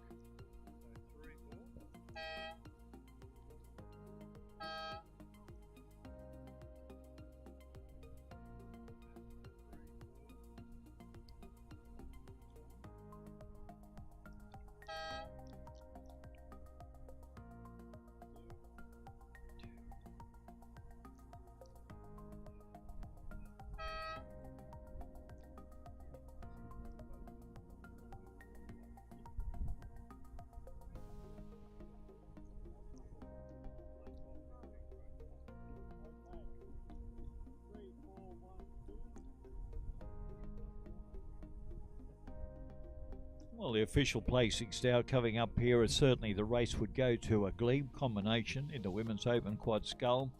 There were the crew from Lane 3 with Belindy Rowe, Gemma Bassett, Julia Vinkovskaya, Cecile Ferrer, and coached by Kenny Major and Francesca Di Qualinado, thanks to the information provided by Phil Sharp.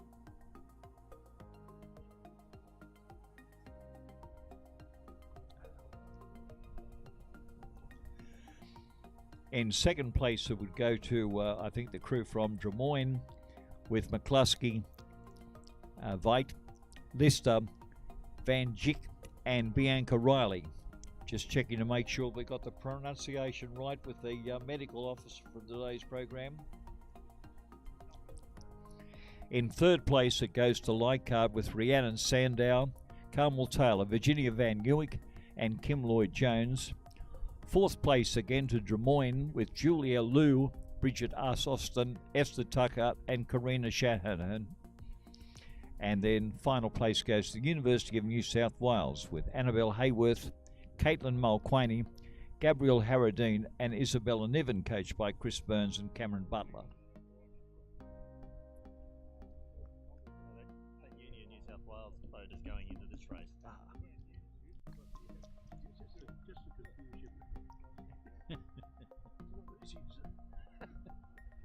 No, Phil, I knew you had tongue-in-cheek when you said Westhausen. What did I say? Weisenhausen. Doesn't matter. Doesn't matter. It's just, you know.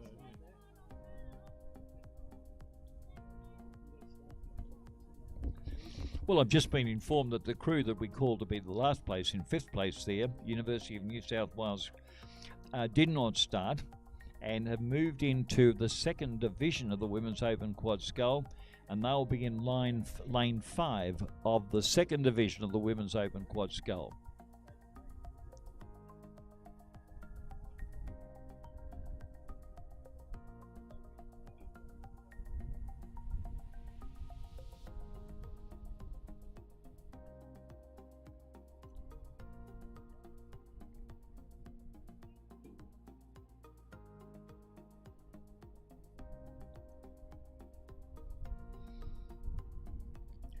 Well, the second division of the Women's Open Quad Scull underway. Once again, 900 metres, and comprises closest to us here at the Haberfield Shed. Tara School with Charlotte Ottmar, Caitlin Irving, Natalie Eaton, and Gemma Simpson. From lane 2, representing UTS Haberfield, Sophia Armitage, Holly Garner, Louisa Stocks, and Jessica Salmon. From Drummoyne, Jodie Panagopoulos, Rowena Stewart, Wendy Roncolato, and Marcella Cox. From the University of New South Wales, Annabelle Singh, Paris Arengu, Hannah Smith, and Adelaide Webster. And from lane 5, also on the far side now, the University of New South Wales crew, originally scheduled a race in Division 1, and now racing in lane 5 of Division 2. And that's the crew of Hayworth, Mulquaney, Harradine, and Niven. Well, they've got about 300 metres to go in the second division of the Women's Open Quad Scull.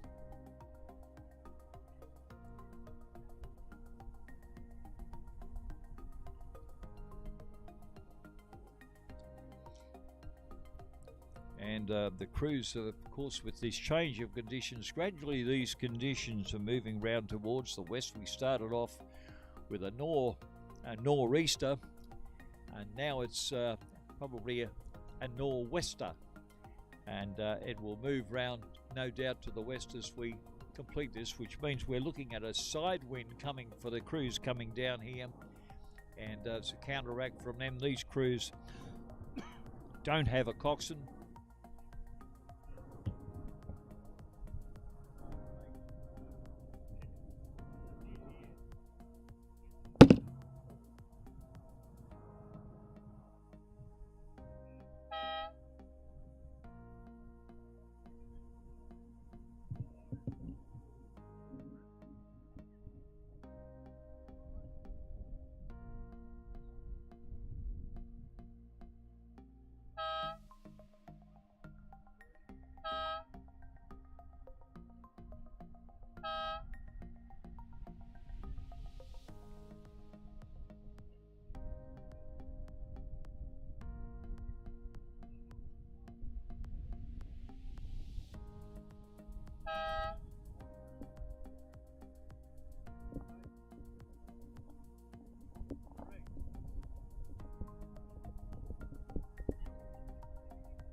Well, now I think we've got the official placings now for the second division of the Women's Open Quad Scull. The win going to UTS Haberfield, and second place to, I think, the University of New South Wales. Third place would go to Tara School. Fourth place will go to Drummoyne, and fifth place will go to the University of New South Wales.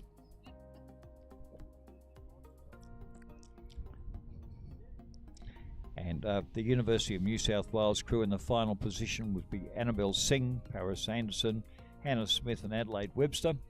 And the crew from University of New South Wales in fourth place would be the crew that had moved from the first division to the second division. That would be Hayworth, Malquini, Harradine and Isabella Nevin. Well, this win certainly is made its mind up that it's going to swing round to the west, and of course it's the westerly conditions on this course that in the past have closed down regattas. We haven't got white water down here at the present moment, but it's still starting to get a little bit stronger with these conditions.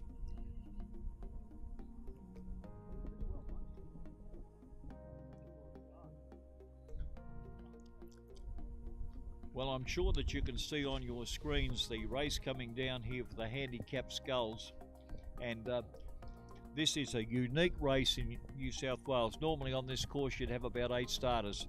Now we've got about 15 starters coming down here now, and what a great sight. If you're watching your screens, you'll see that panned across is all these scullers coming down here. It's a handicap event.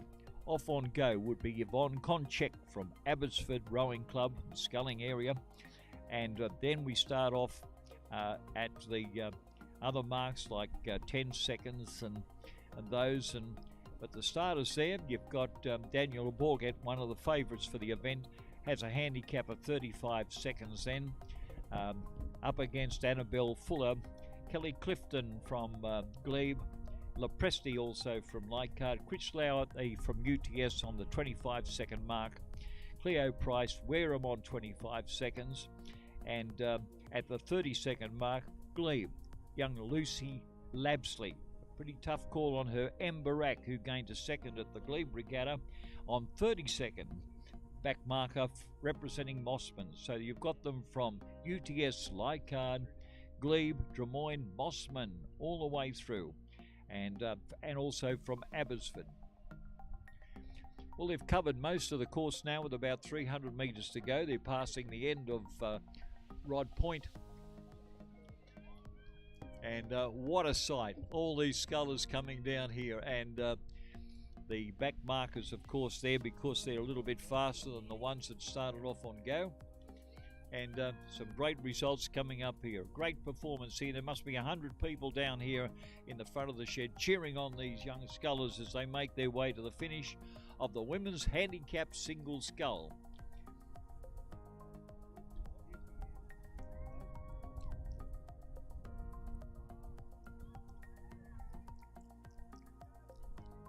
And they won't be carrying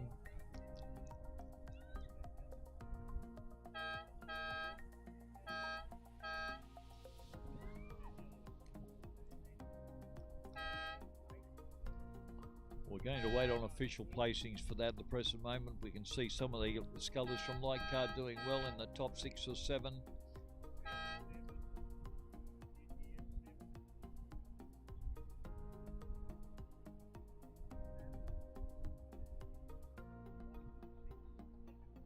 Now we wait on the official results from those that are charged with that responsibility, because some of the crews coming down have had their lane numbers blown away in the blustery conditions,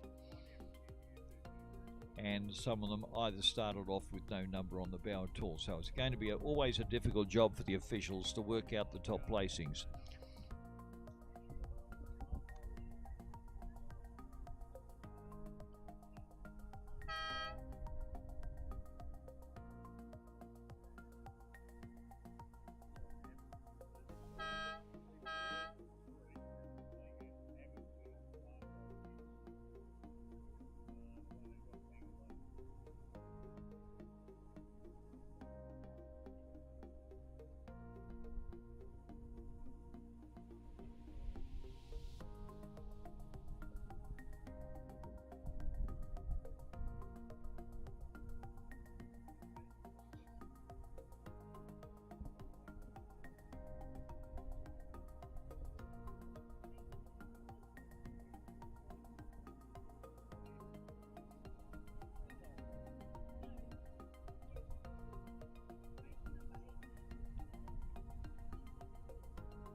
Well, the judging for the men's handicap single scull probably will be made a little easier, because we had 18 scullers coming down the course for the women's handicap single scull, and boat race officials have identified them in their own peculiar way, and they're making comparisons now. It's important that they probably get the top 8.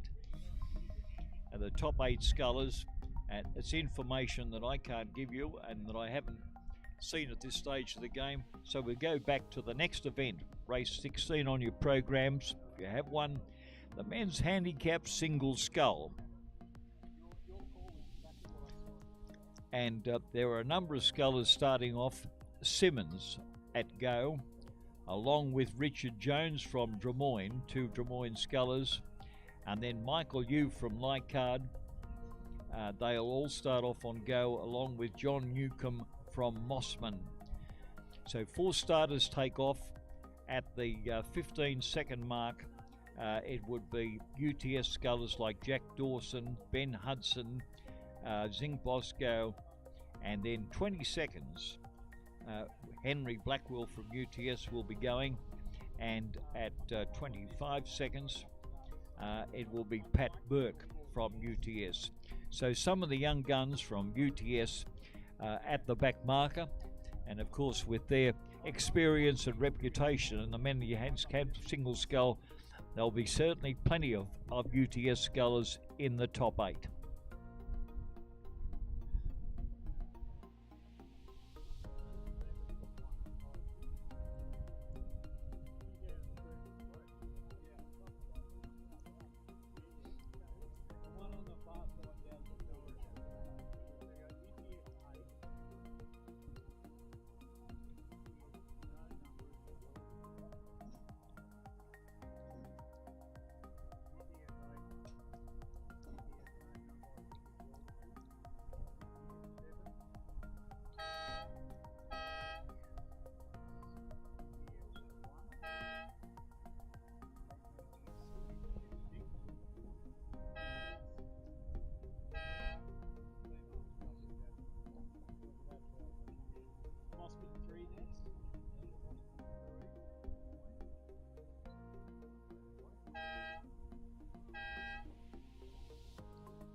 Well, the results, from what we can see now, from what we've heard, would place the first place for Henry Blackwell, I think it was, who started off at the 22nd mark. Second place at 15 seconds, and as we said, there would be a batch of UTS scullers in the mix. Zing Bosco from UTS in second place. Third place likely to be another UTS sculler who started off at the 22nd mark. That would be Robert Russell. And fourth place again, UTS, started off 15 seconds. Ben Hudson back in fourth place. Fifth place, the Mossman sculler there, who started off the back marker, Alexander Deutsch, who started off the 32nd mark. And then we've got information that Des Moines Rowing Club sculler Richard Jones, who was one of the start scullers, he started off at the beginning and may have achieved sixth place. Now that's all the information we have here at the present moment. It was very great difficulty to pick them as they go across the line because, as you can imagine, with those places, and we had 11 scullers going through, so the last 5 scullers batch very closely together. We'll leave that one for the official placings, which will be listed later in the day.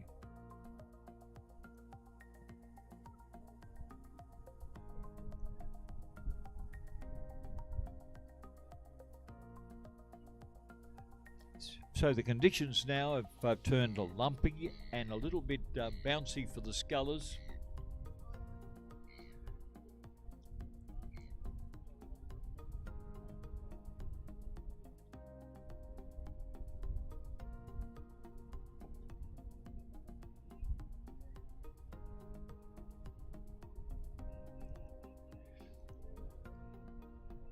We're seeing all those UTS scullers coming back after having been very successful in the men's handicap single scull, as you can imagine they would be. These young scullers are probably from some of the colleges like New England College are geared up towards elite representation at junior level in their early years, and many of them would be aiming to achieve elite level rowing at a club such as the UTS Haberfield. But full marks for the host of today's regatta, that's Balmain Rowing Club, who managed to secure a big number of entries coming from right across the Sydney metropolitan area. And they've really put on, and their volunteers should be thanked for the way in which they've handled the regatta. They're out there in the speedboats as safety boats. You've got a big group of boat race officials here to make sure that it's safe from Rowing New South Wales. And all in all, at this stage, it's a very successful regatta hosted by Balmain Rowing Club.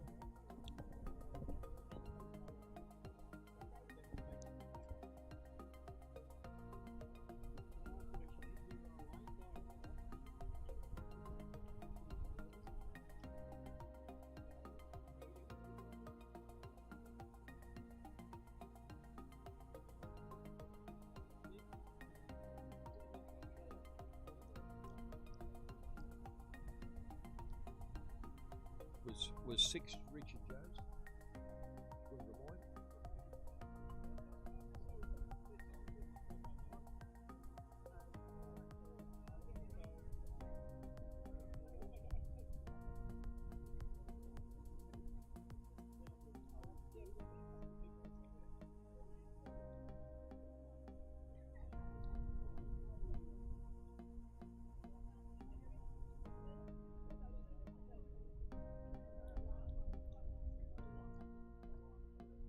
Mossman got 5th.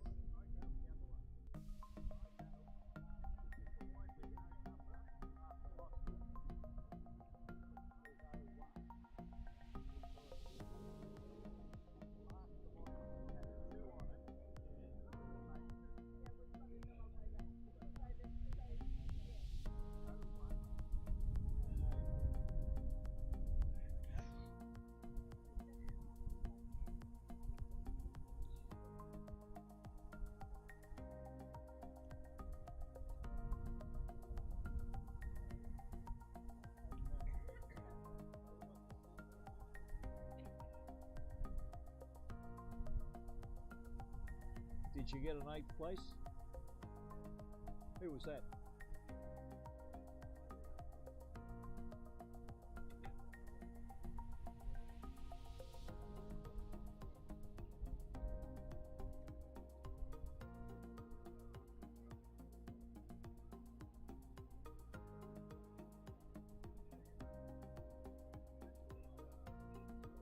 Who'd you get down as the 8th place?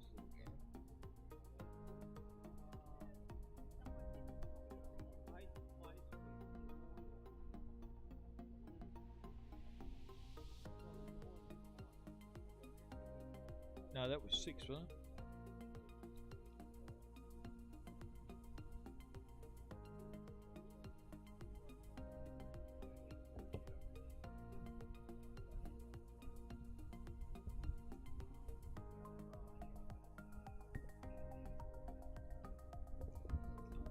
Well, discussion's still underway on the placings for the men's handicap single scull. A lot of experience in the way, and of course there were a number of crews going across the line, and the line indicated probably about 250 metres away from the sighting here of the boat race officials. So they're looking very closely at the replay and attempting to correctly identify the scull as certainly in the top 8 places in the men's handicap single scull.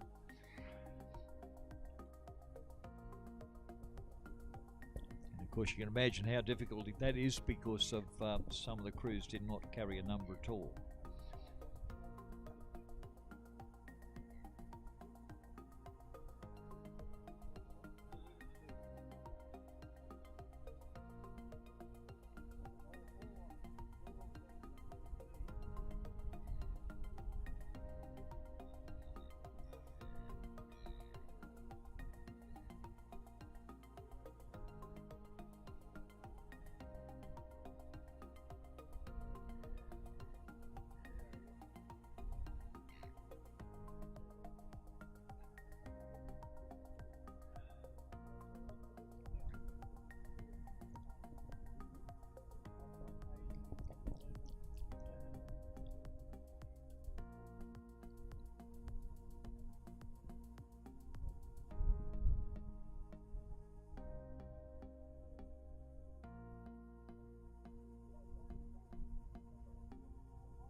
Well, looking down at the start of the next event, which is the Men's Open Quad Scull, race 17 on the program, and the official entry list showed 4 crews. 4 crews are down there at the present moment, and UTS would have to be favoured for this one with the young guns there: Robert Russell, Jack Dawson, Patrick Burke and Henry Blackwell. Next to them will be, in lane 2 will be Lucas Barkelos, Christopher Niche, Bruno Paluca and Mark Tejan, a Masters crew from Glebe. And then University of New South Wales with Harry O'Donnell, Scott Purvis, Yuri Tukahara and Shamal. And Jack Clements also in the crew as a stroke there, coached by Burns and Butler. And from Glebe, so with 2 crews from Glebe, the Glebe crew on the far side with Williams, Sukimara, Clifton and Prout.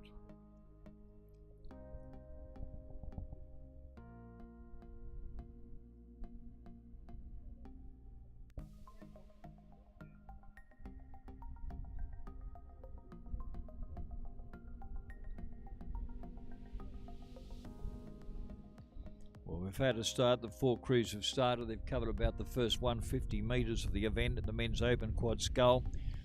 This could be fastly.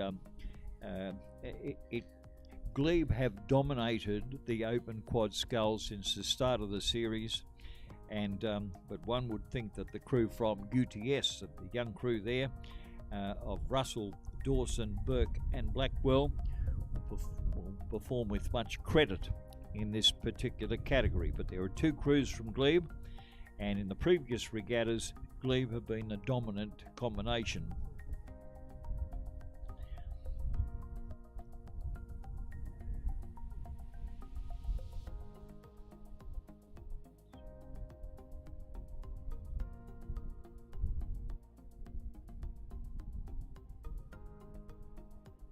So you can see a lot of water coming up from those blades as they move up to take the next stroke, and pretty close racing going on between the 3 leading crews at the present moment,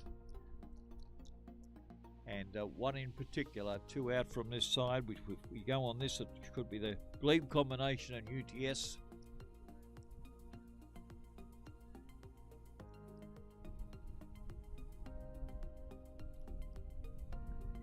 Of course, the UTS on their own home waters here, and the Glebe crew coming from Blackwattle Bay. But it's amazing, these conditions now have moved from virtually following conditions of the course. Now they've come to side conditions with the wind moving more towards the west, or coming from the west.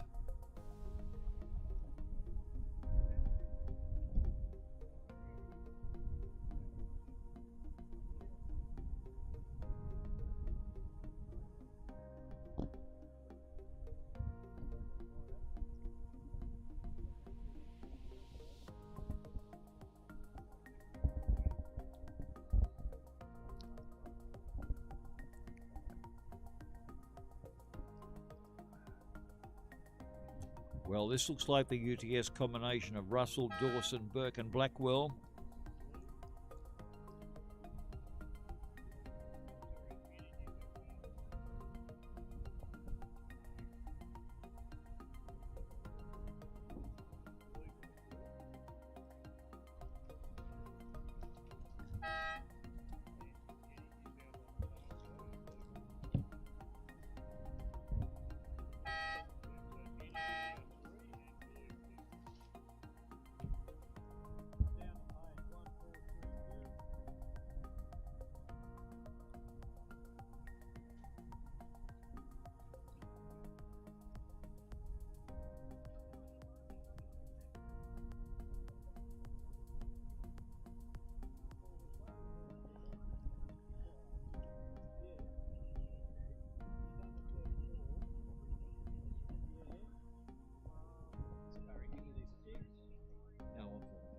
Yeah, positive. No.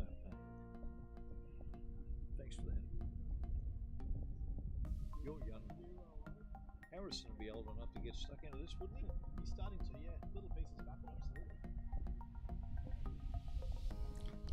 Well, now in the open scull, it looks like, as we suggested, the UTS, the young crew from UTS, with Russell, Dawson, Burke and Blackwell may have taken the win. Second place likely to go to Glebe, with Williams, Sugimura, Clifton and Prout, coached by Nick Galea in second place. Third place, the University of New South Wales, with O'Donnell, Purvis, Takahara, Shamal and Jack Clemens back in third. And fourth place going to the Glebe crew of Barcalos, Nish, Peluka and Tijan.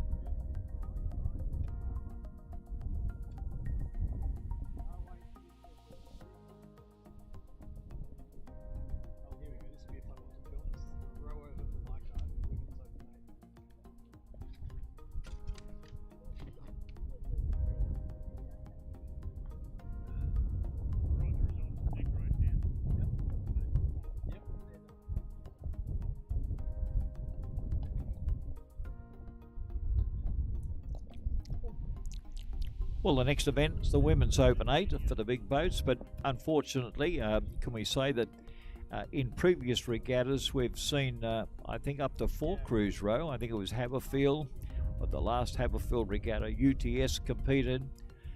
It was Leichhardt and 2 Leichhardt crews, I think, and Des Moines also competing. So we've had previous events in this classification of the Women's Open 8, 4 crews competing, but on this occasion the only crew is a row over, and it will be a row over to Leichhardt Rowing Club, and we'll give details of progress as they make their way down the course. This race schedule started at 10 past 11. So the officials have got this regatta, as one would expect, right on time. And the race is underway. It's a row over, with Leichhardt now approaching their own shed, which is located about some 500 metres away from the Haberfield shore.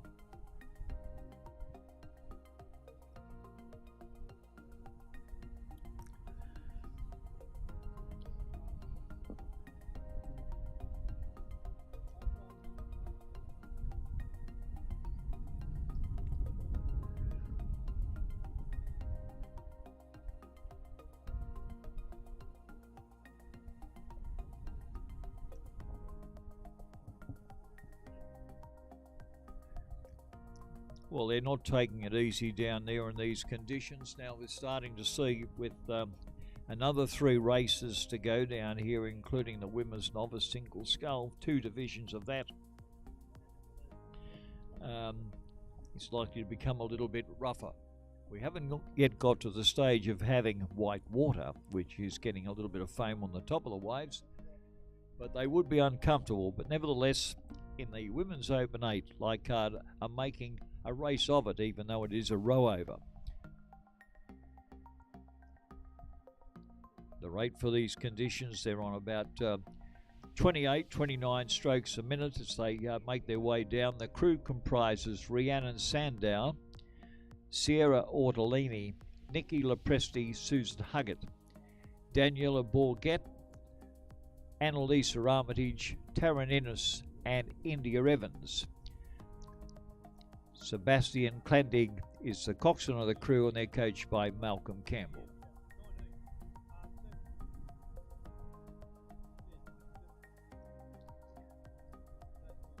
About 250 metres to go now before that race will be over.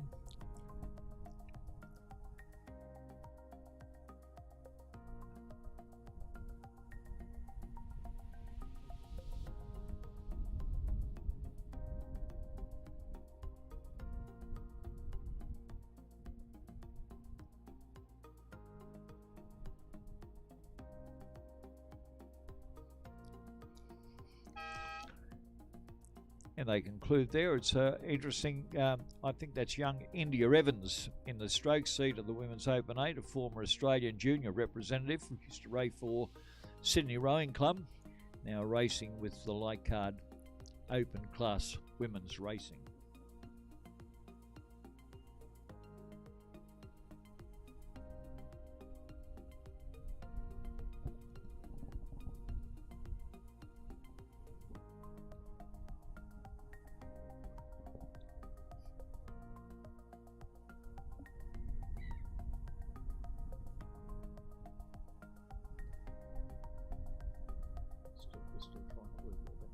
go.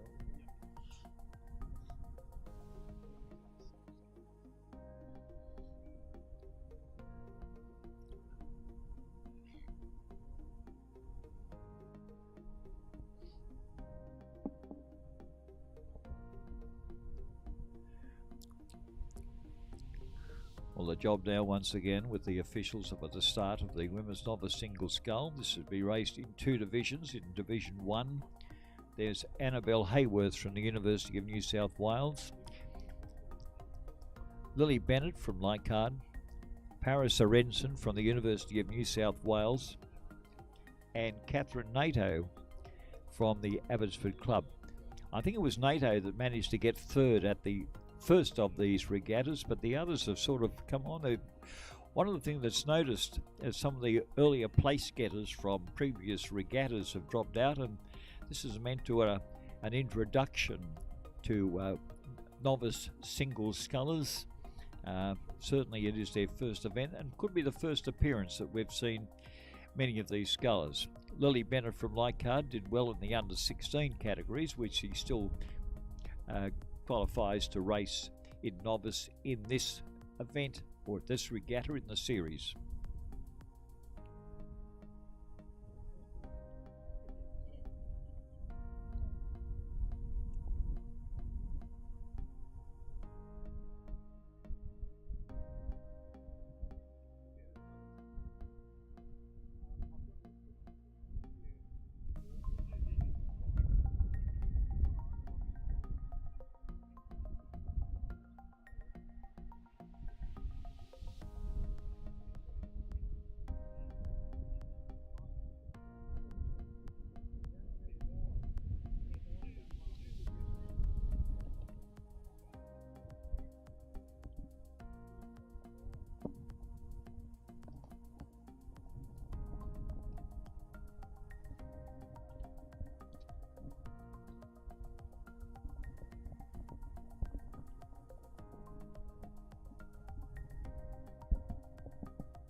Well, now the next classification of rowing is for the women's novice single sculls.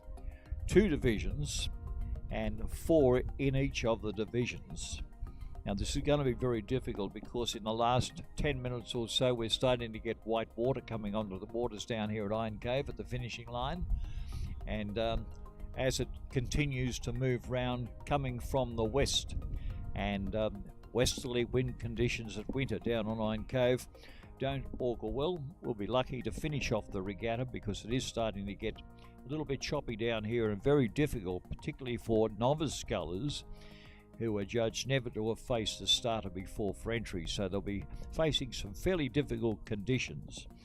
And the race organisers have been very wise to limit the course for the novice women's scullers down to 4 in each of the divisions, and that means close monitoring by the safety boats and the officials as they make their way down the course. In the first of the divisions, in the women's novice single scull, Annabelle Hayworth, coached by Chris Burns from the University of New South Wales. Lily Bennett from Leichhardt, coached by Malcolm Campbell. She did well in the under-16 categories. From the University of New South Wales, Paris Arenson, coached by Chris Burns. And then from Abbotsford, Caitlin Natal. She gained a 3rd place at the Glebe Regatta in this classification. Once you've won a novice single sculls, of course, you are then required to move up into the higher class. That would be the intermediate class racing.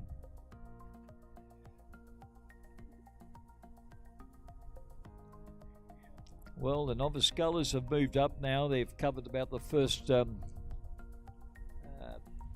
400 metres. And 500 metres to go now in the women's novice single scull. These scullers now, the westerly wind seeing them go past the Leichhardt Rowing Club, which is located some 400 or 500 metres away from Haberfield. And pretty tough racing for them. We're just making sure that we do have the 4 scullers down there, and all have started. 1, 2... I think we do have the 4 scullers down there, and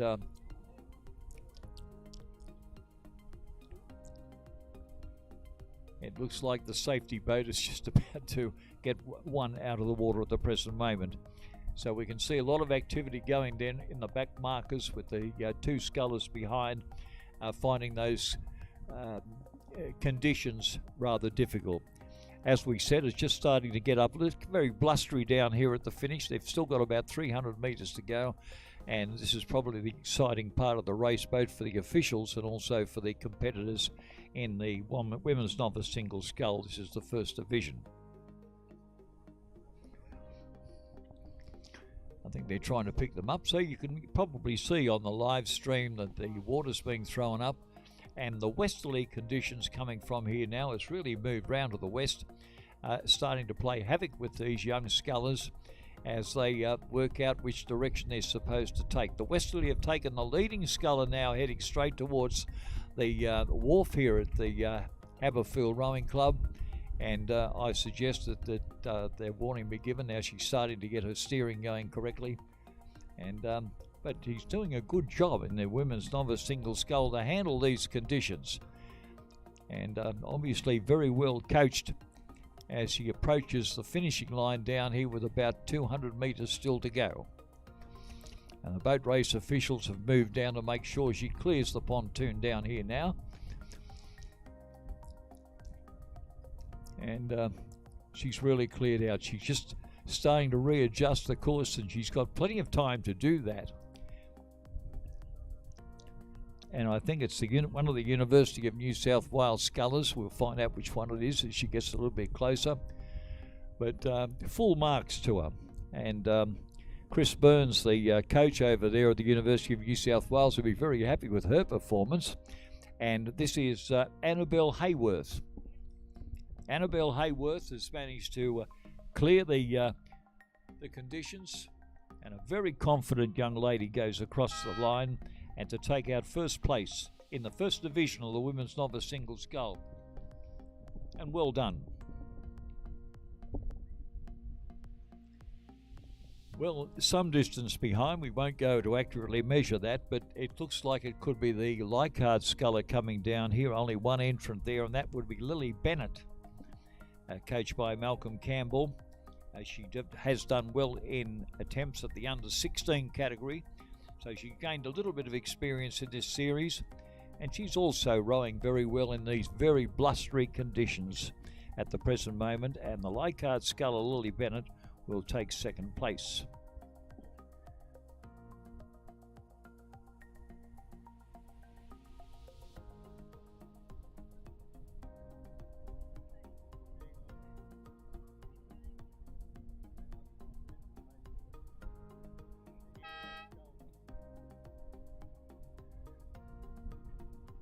Well, it's now the safety boat, probably dropped off those rescued earlier of the pontoon up at Leichhardt.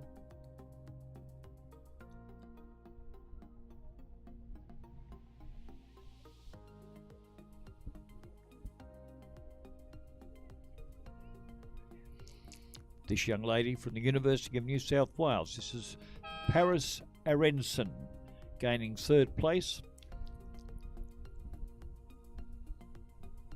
And they won't forget this event for quite some time because they're really bouncing around out there, very difficult for novice scullers.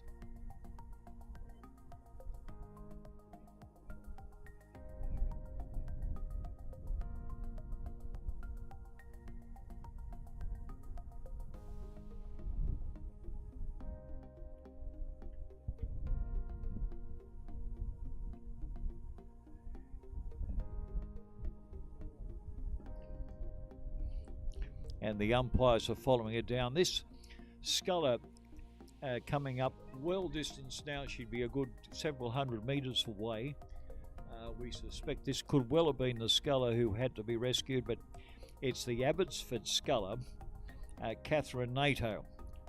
And this young lady managed to get a third at the Glebe Regattas, held some 6 weeks ago or so, but facing different water, if you like, or different conditions of the water that she would have experienced at the Glebe Regatta, because at the present moment we're certainly starting to see white water down here, and very difficult conditions for these marvellous young scullers in the women's novice single first division.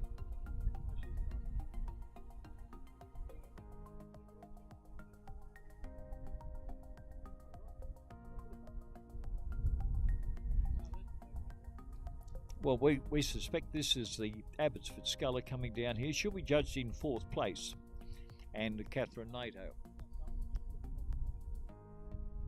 In the meantime, of course, the second division have already gone underway, and they're just about to go past the Rod Island at the present moment. So the placings, once they're declared official, and still having issues getting the Abbotsford sculler across the line in the first division of the women's novice single scull.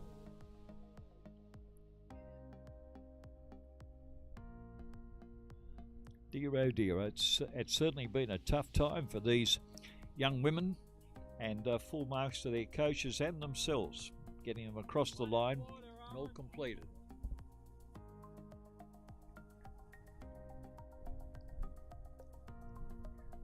Now the safety boat is managed at this stage by the New South Wales Regatta Secretary. That's the association's Regatta Secretary, and they've managed to be on hand to attend to the rescues, because some of these scullers are finding the going a little bit tough. None have given up, incidentally, but they've worked their way through, and a couple of them have gone into the water, but they've been rescued and we brought back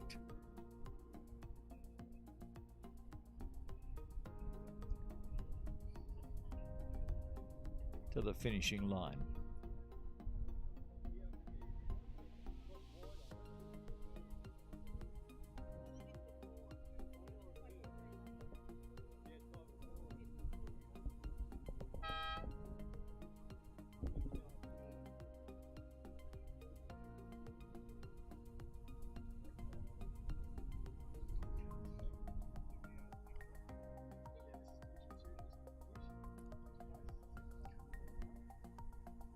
Well, we have the second place or second division winning sculler making her way across and comes all the way from Leichhardt. Grace Conry from Leichhardt takes first place in the second division of the women's novice single scull.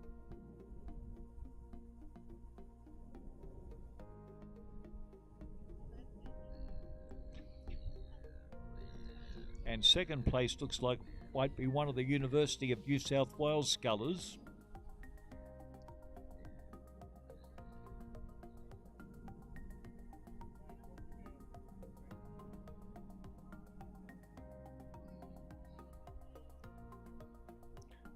I think we've given you the results of the first division, which would have University of New South Wales back to Leichhardt, University of New South Wales, Arenson back in third place, and Abbotsford sculler NATO back in fourth. And we're looking now at the scullers coming down, and they're having a slow time. This westerly has certainly caused a lot of havoc out there with the young novice scullers. We've seen Conry across the line, and now we've seen the University of New South Wales sculler.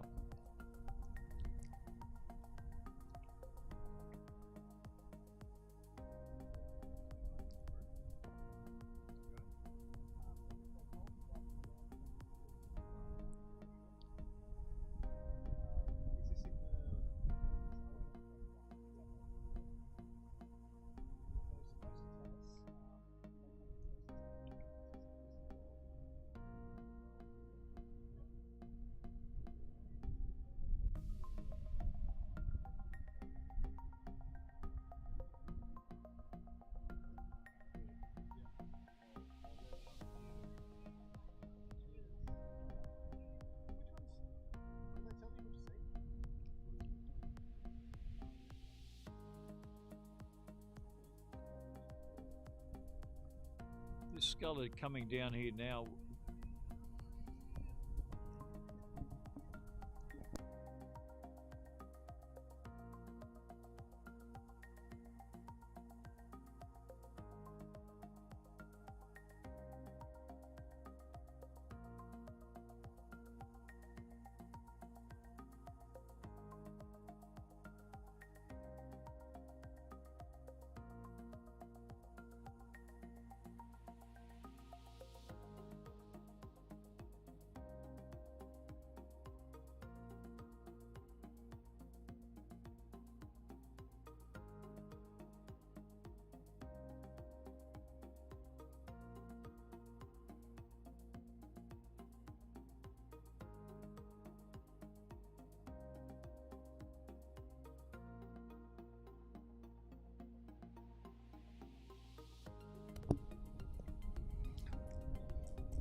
Well, we've just witnessed there's a bit of confusion going on at the present moment. Well, not so much confusion, but the tail enders coming down in the women's novice single scull just been followed up almost immediately by the men's novice quad scull.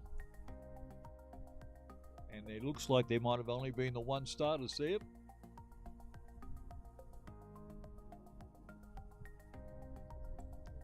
Looks like a Leichhardt combination of Dylan Lee, Jeremy Cooper, Lucas van der Westhausen or Usen, and Jasper Richards, coached by Malcolm Campbell.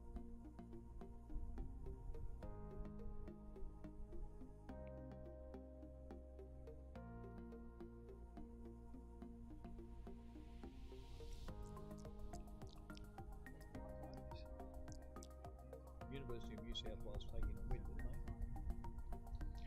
And the win going to the University of New South Wales, the crew of Hagen. I looked at King Kong, but it was Helock,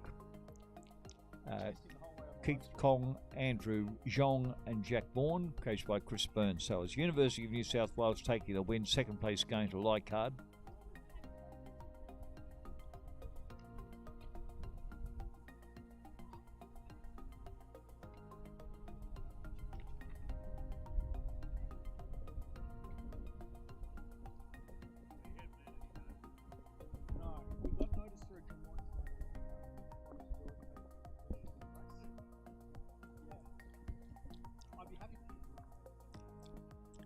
Now, I think the officials were relieved that we've got 3 divisions coming up for the next class of rowing. That's the Women's Open Double Scull.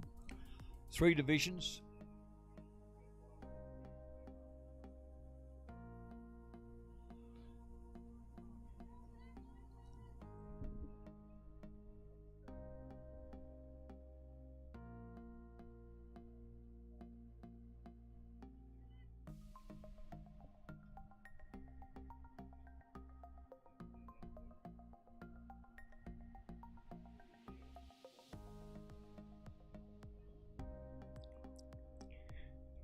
And now that westerly that we spoke about just starting to drop off a little bit in force, which is probably was tough on the novice competitors, but now we're coming up to an open classification of race. This will be the last classification of race on the day's program, and scheduled for 11:40, which is only a few minutes to go.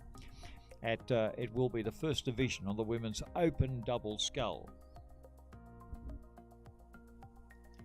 Crews lining up at the start now, and the start will be for on this side of the course.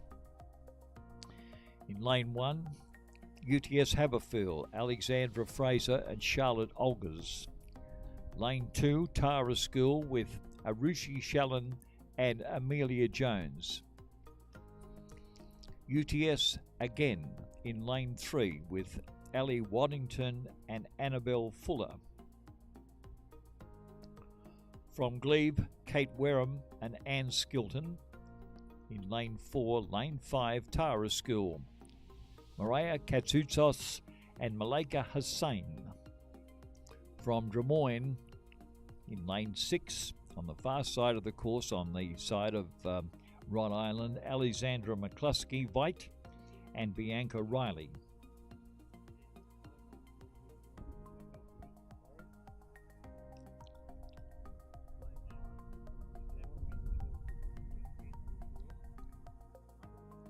Well, we've just heard now a late withdrawal from the first division as UTS. That was the crew we announced of Fraser and Olgers, which means the crew closest to us here will be the skill crew from Tara School.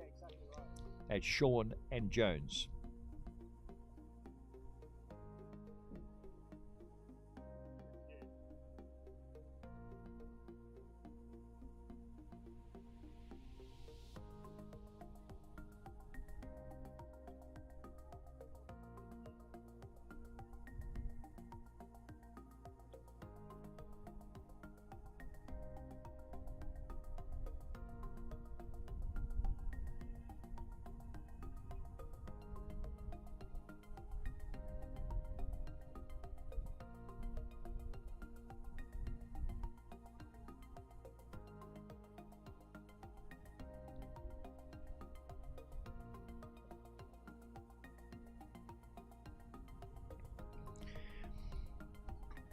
Well, over the 3 divisions, generally the number of lanes range between 4 to 5, possibly even 6 in each of the divisions, which is quite a large number of women's open double scullers. A very popular event, and has involved once again the school from Tara, the University of New South Wales, and Glebe, UTS Haberfield, Des Moines. So it's quite a range there, and I think Leichhardt and Abbotsford also in the mix there of double scullers over those 3 divisions.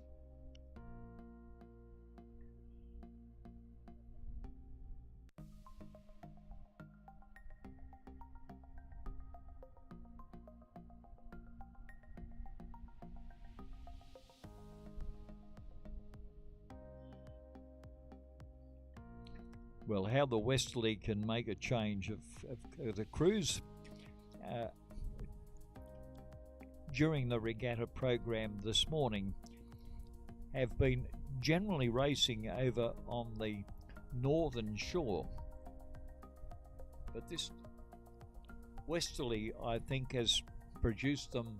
In fact, the westerly has taken them over closer to the Leichhardt shore, and closer to those at the finishing line on this side of the course. So that's the effect of the water.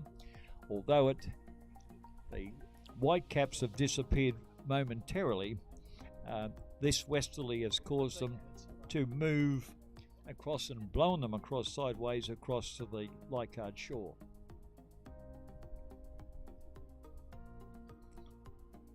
But the first event, or the first division, we see there are 5 starters.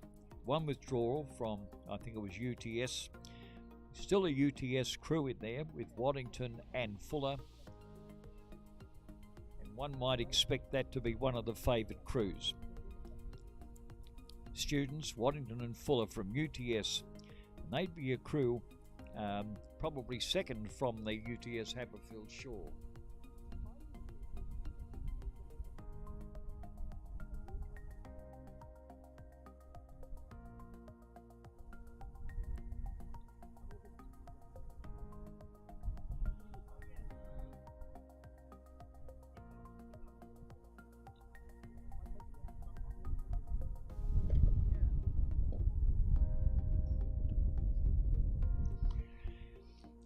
Well, what a great shot you should be able to get, hopefully on your screens at the present moment with a live stream, courtesy of the race convener, Liam James, who's done a wonderful job of having a setup here, which can be find its way into your televisions, various lounge rooms, and where you're probably sitting in front of a nice warm radiator at the present moment. And a little bit cooler down here on the wharf at UTS Haberfield. But it's been a great regatta sponsored by Balmain Rowing Club, who have had their own problems. They've been forced to move out of their shed whilst renovations are going on, and they're spread over a number of clubs with their equipment, but always difficult when you're broken up like that to race. But it's well done by Balmain in producing probably one of the best regattas we've seen in the series this year. Well, we've only got about 200 metres to go before the finish of the first division of the Women's Open Double Scull. And crews not proceeding at a great speed at the present moment. This westerly has forced them to perhaps have a bit of a rethink on the way they approach the race, but good racing nevertheless. And only about 100 metres off the finish,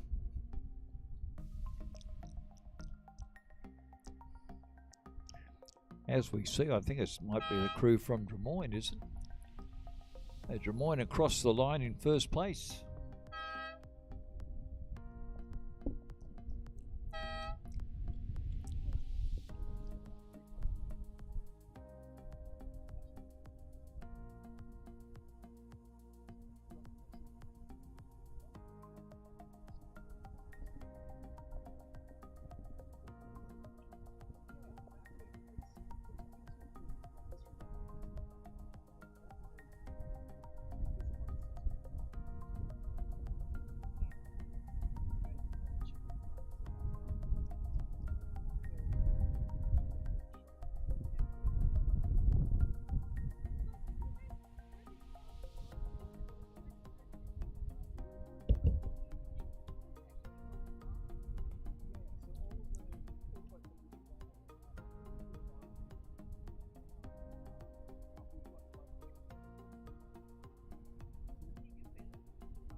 Well, we hope you've enjoyed watching that event, first division of the Women's Open Double Scull. And coming into 5th place would be from Lane 5, that's the Tara School. So now we can give you the final placings in that event. The race declared over. And first place, as we have the Des Moines Rowing Club with Alexandra McCluskey. Second place would then go to UTS with Ali Wannington and Annabelle Fuller. In third place it goes to Glebe with Kate Watcham and Anne Skilton. and fourth place to Tara with Arushi Shawm and Amelia Jones, and the final position also to Tara with Maria Kazutsas and Malika Hussain.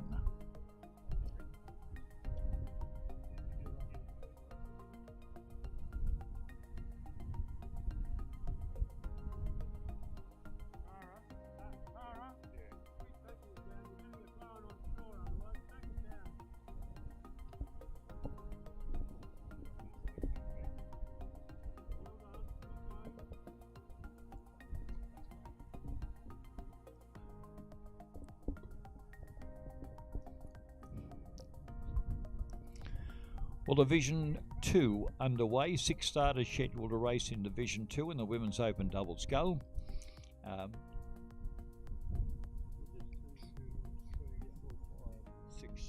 And 6 starters there, so a credit to the officials for getting them all the way almost to safety at the finishing line. This race, Tara School closest to us, and University of New South Wales with Tara once again. 3 out from the finishing line, Glebe, UTS, and then Drummoyne on the far side. With about 50 metres to go before the finish.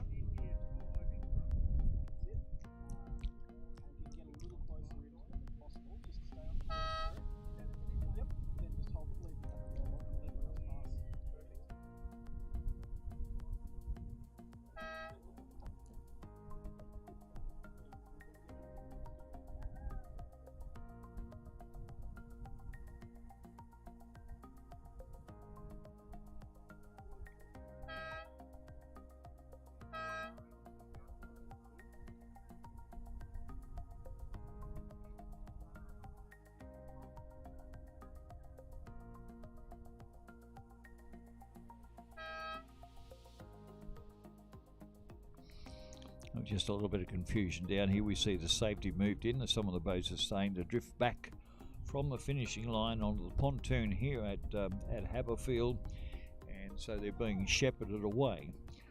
And so we've just missed out on getting a clear view of the finish.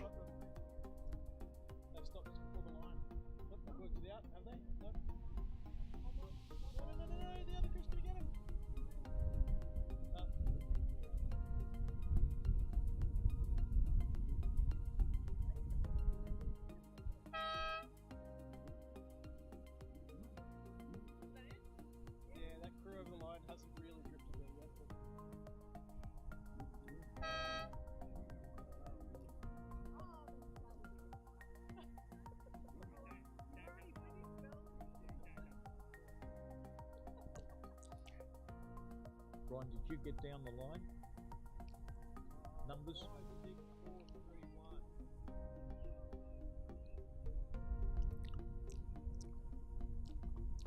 You missed out one.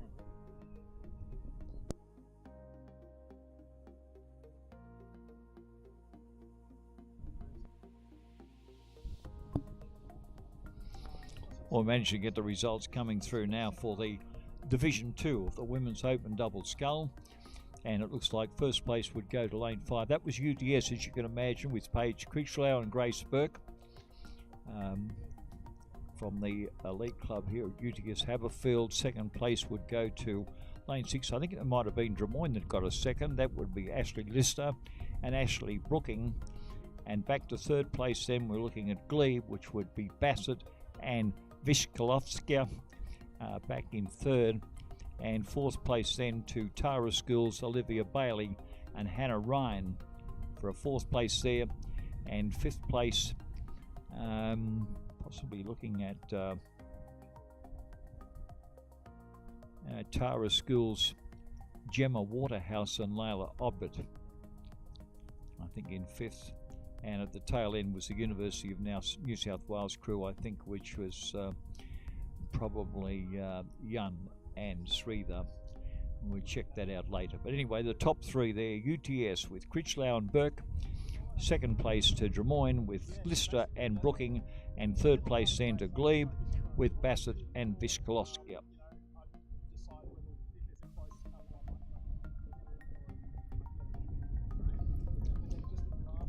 Well, I think a lot of the officials be breathing rather a little bit more lighter now as we come to the last race on this morning's program, and that is the Women's Open Double Scull, the third division, the third and final division. They're on the water and probably within about 200 metres of the finishing line, and very quickly the crews there racing with Konchek and Guthrie from Abbotsford closest to us. You've got Ortolani and Armitage from Leichhardt. From Glebe, we've got Clifton and Kelly. From Tara, we have Martin and Wilkins. From UTS would be race favourites Stocks and Salmon. And from Glebe, Rowe and Ferrer, coached by Kenny Major.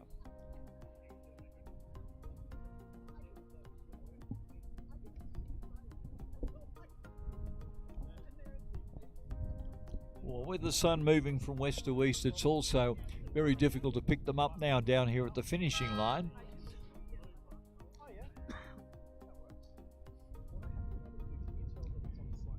But quite good distances between the placings. Just trying to pick out the first place crew over there. I think it's a crew from UTS taking out the win.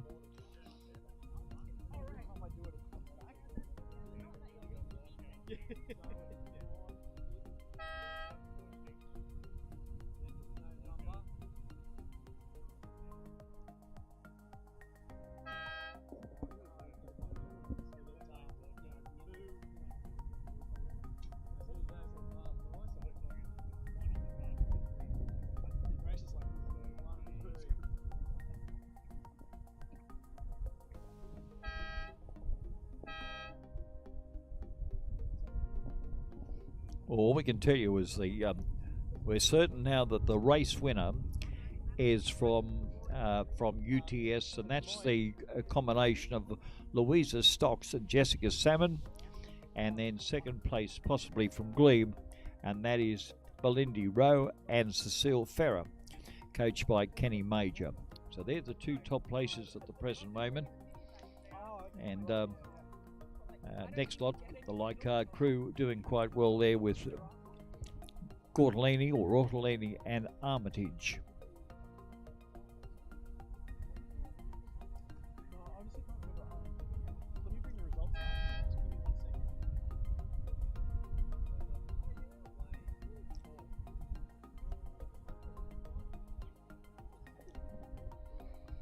Well, the last crew to move across the line has been judged. That's Tara School's crew of Holly Martin and Hannah Wilkins. And with that, we've come to the conclusion of the Balmain hosted regatta. It's been a great day of morning. It's been exciting for the boat race officials who have been looking after the safety of the competitors. And as we can see, they're even shepherding them back to their own clubs on Nine Cove here, back to Leichhardt and over to Des Moines Rowing Club. It's been a great day's racing, a very successful one. The regatta's been completed with the withdrawal of the Men's Open 8 by Glebe. And so it's goodbye from Liam James, the convener. Goodbye from the officials, and have a good day.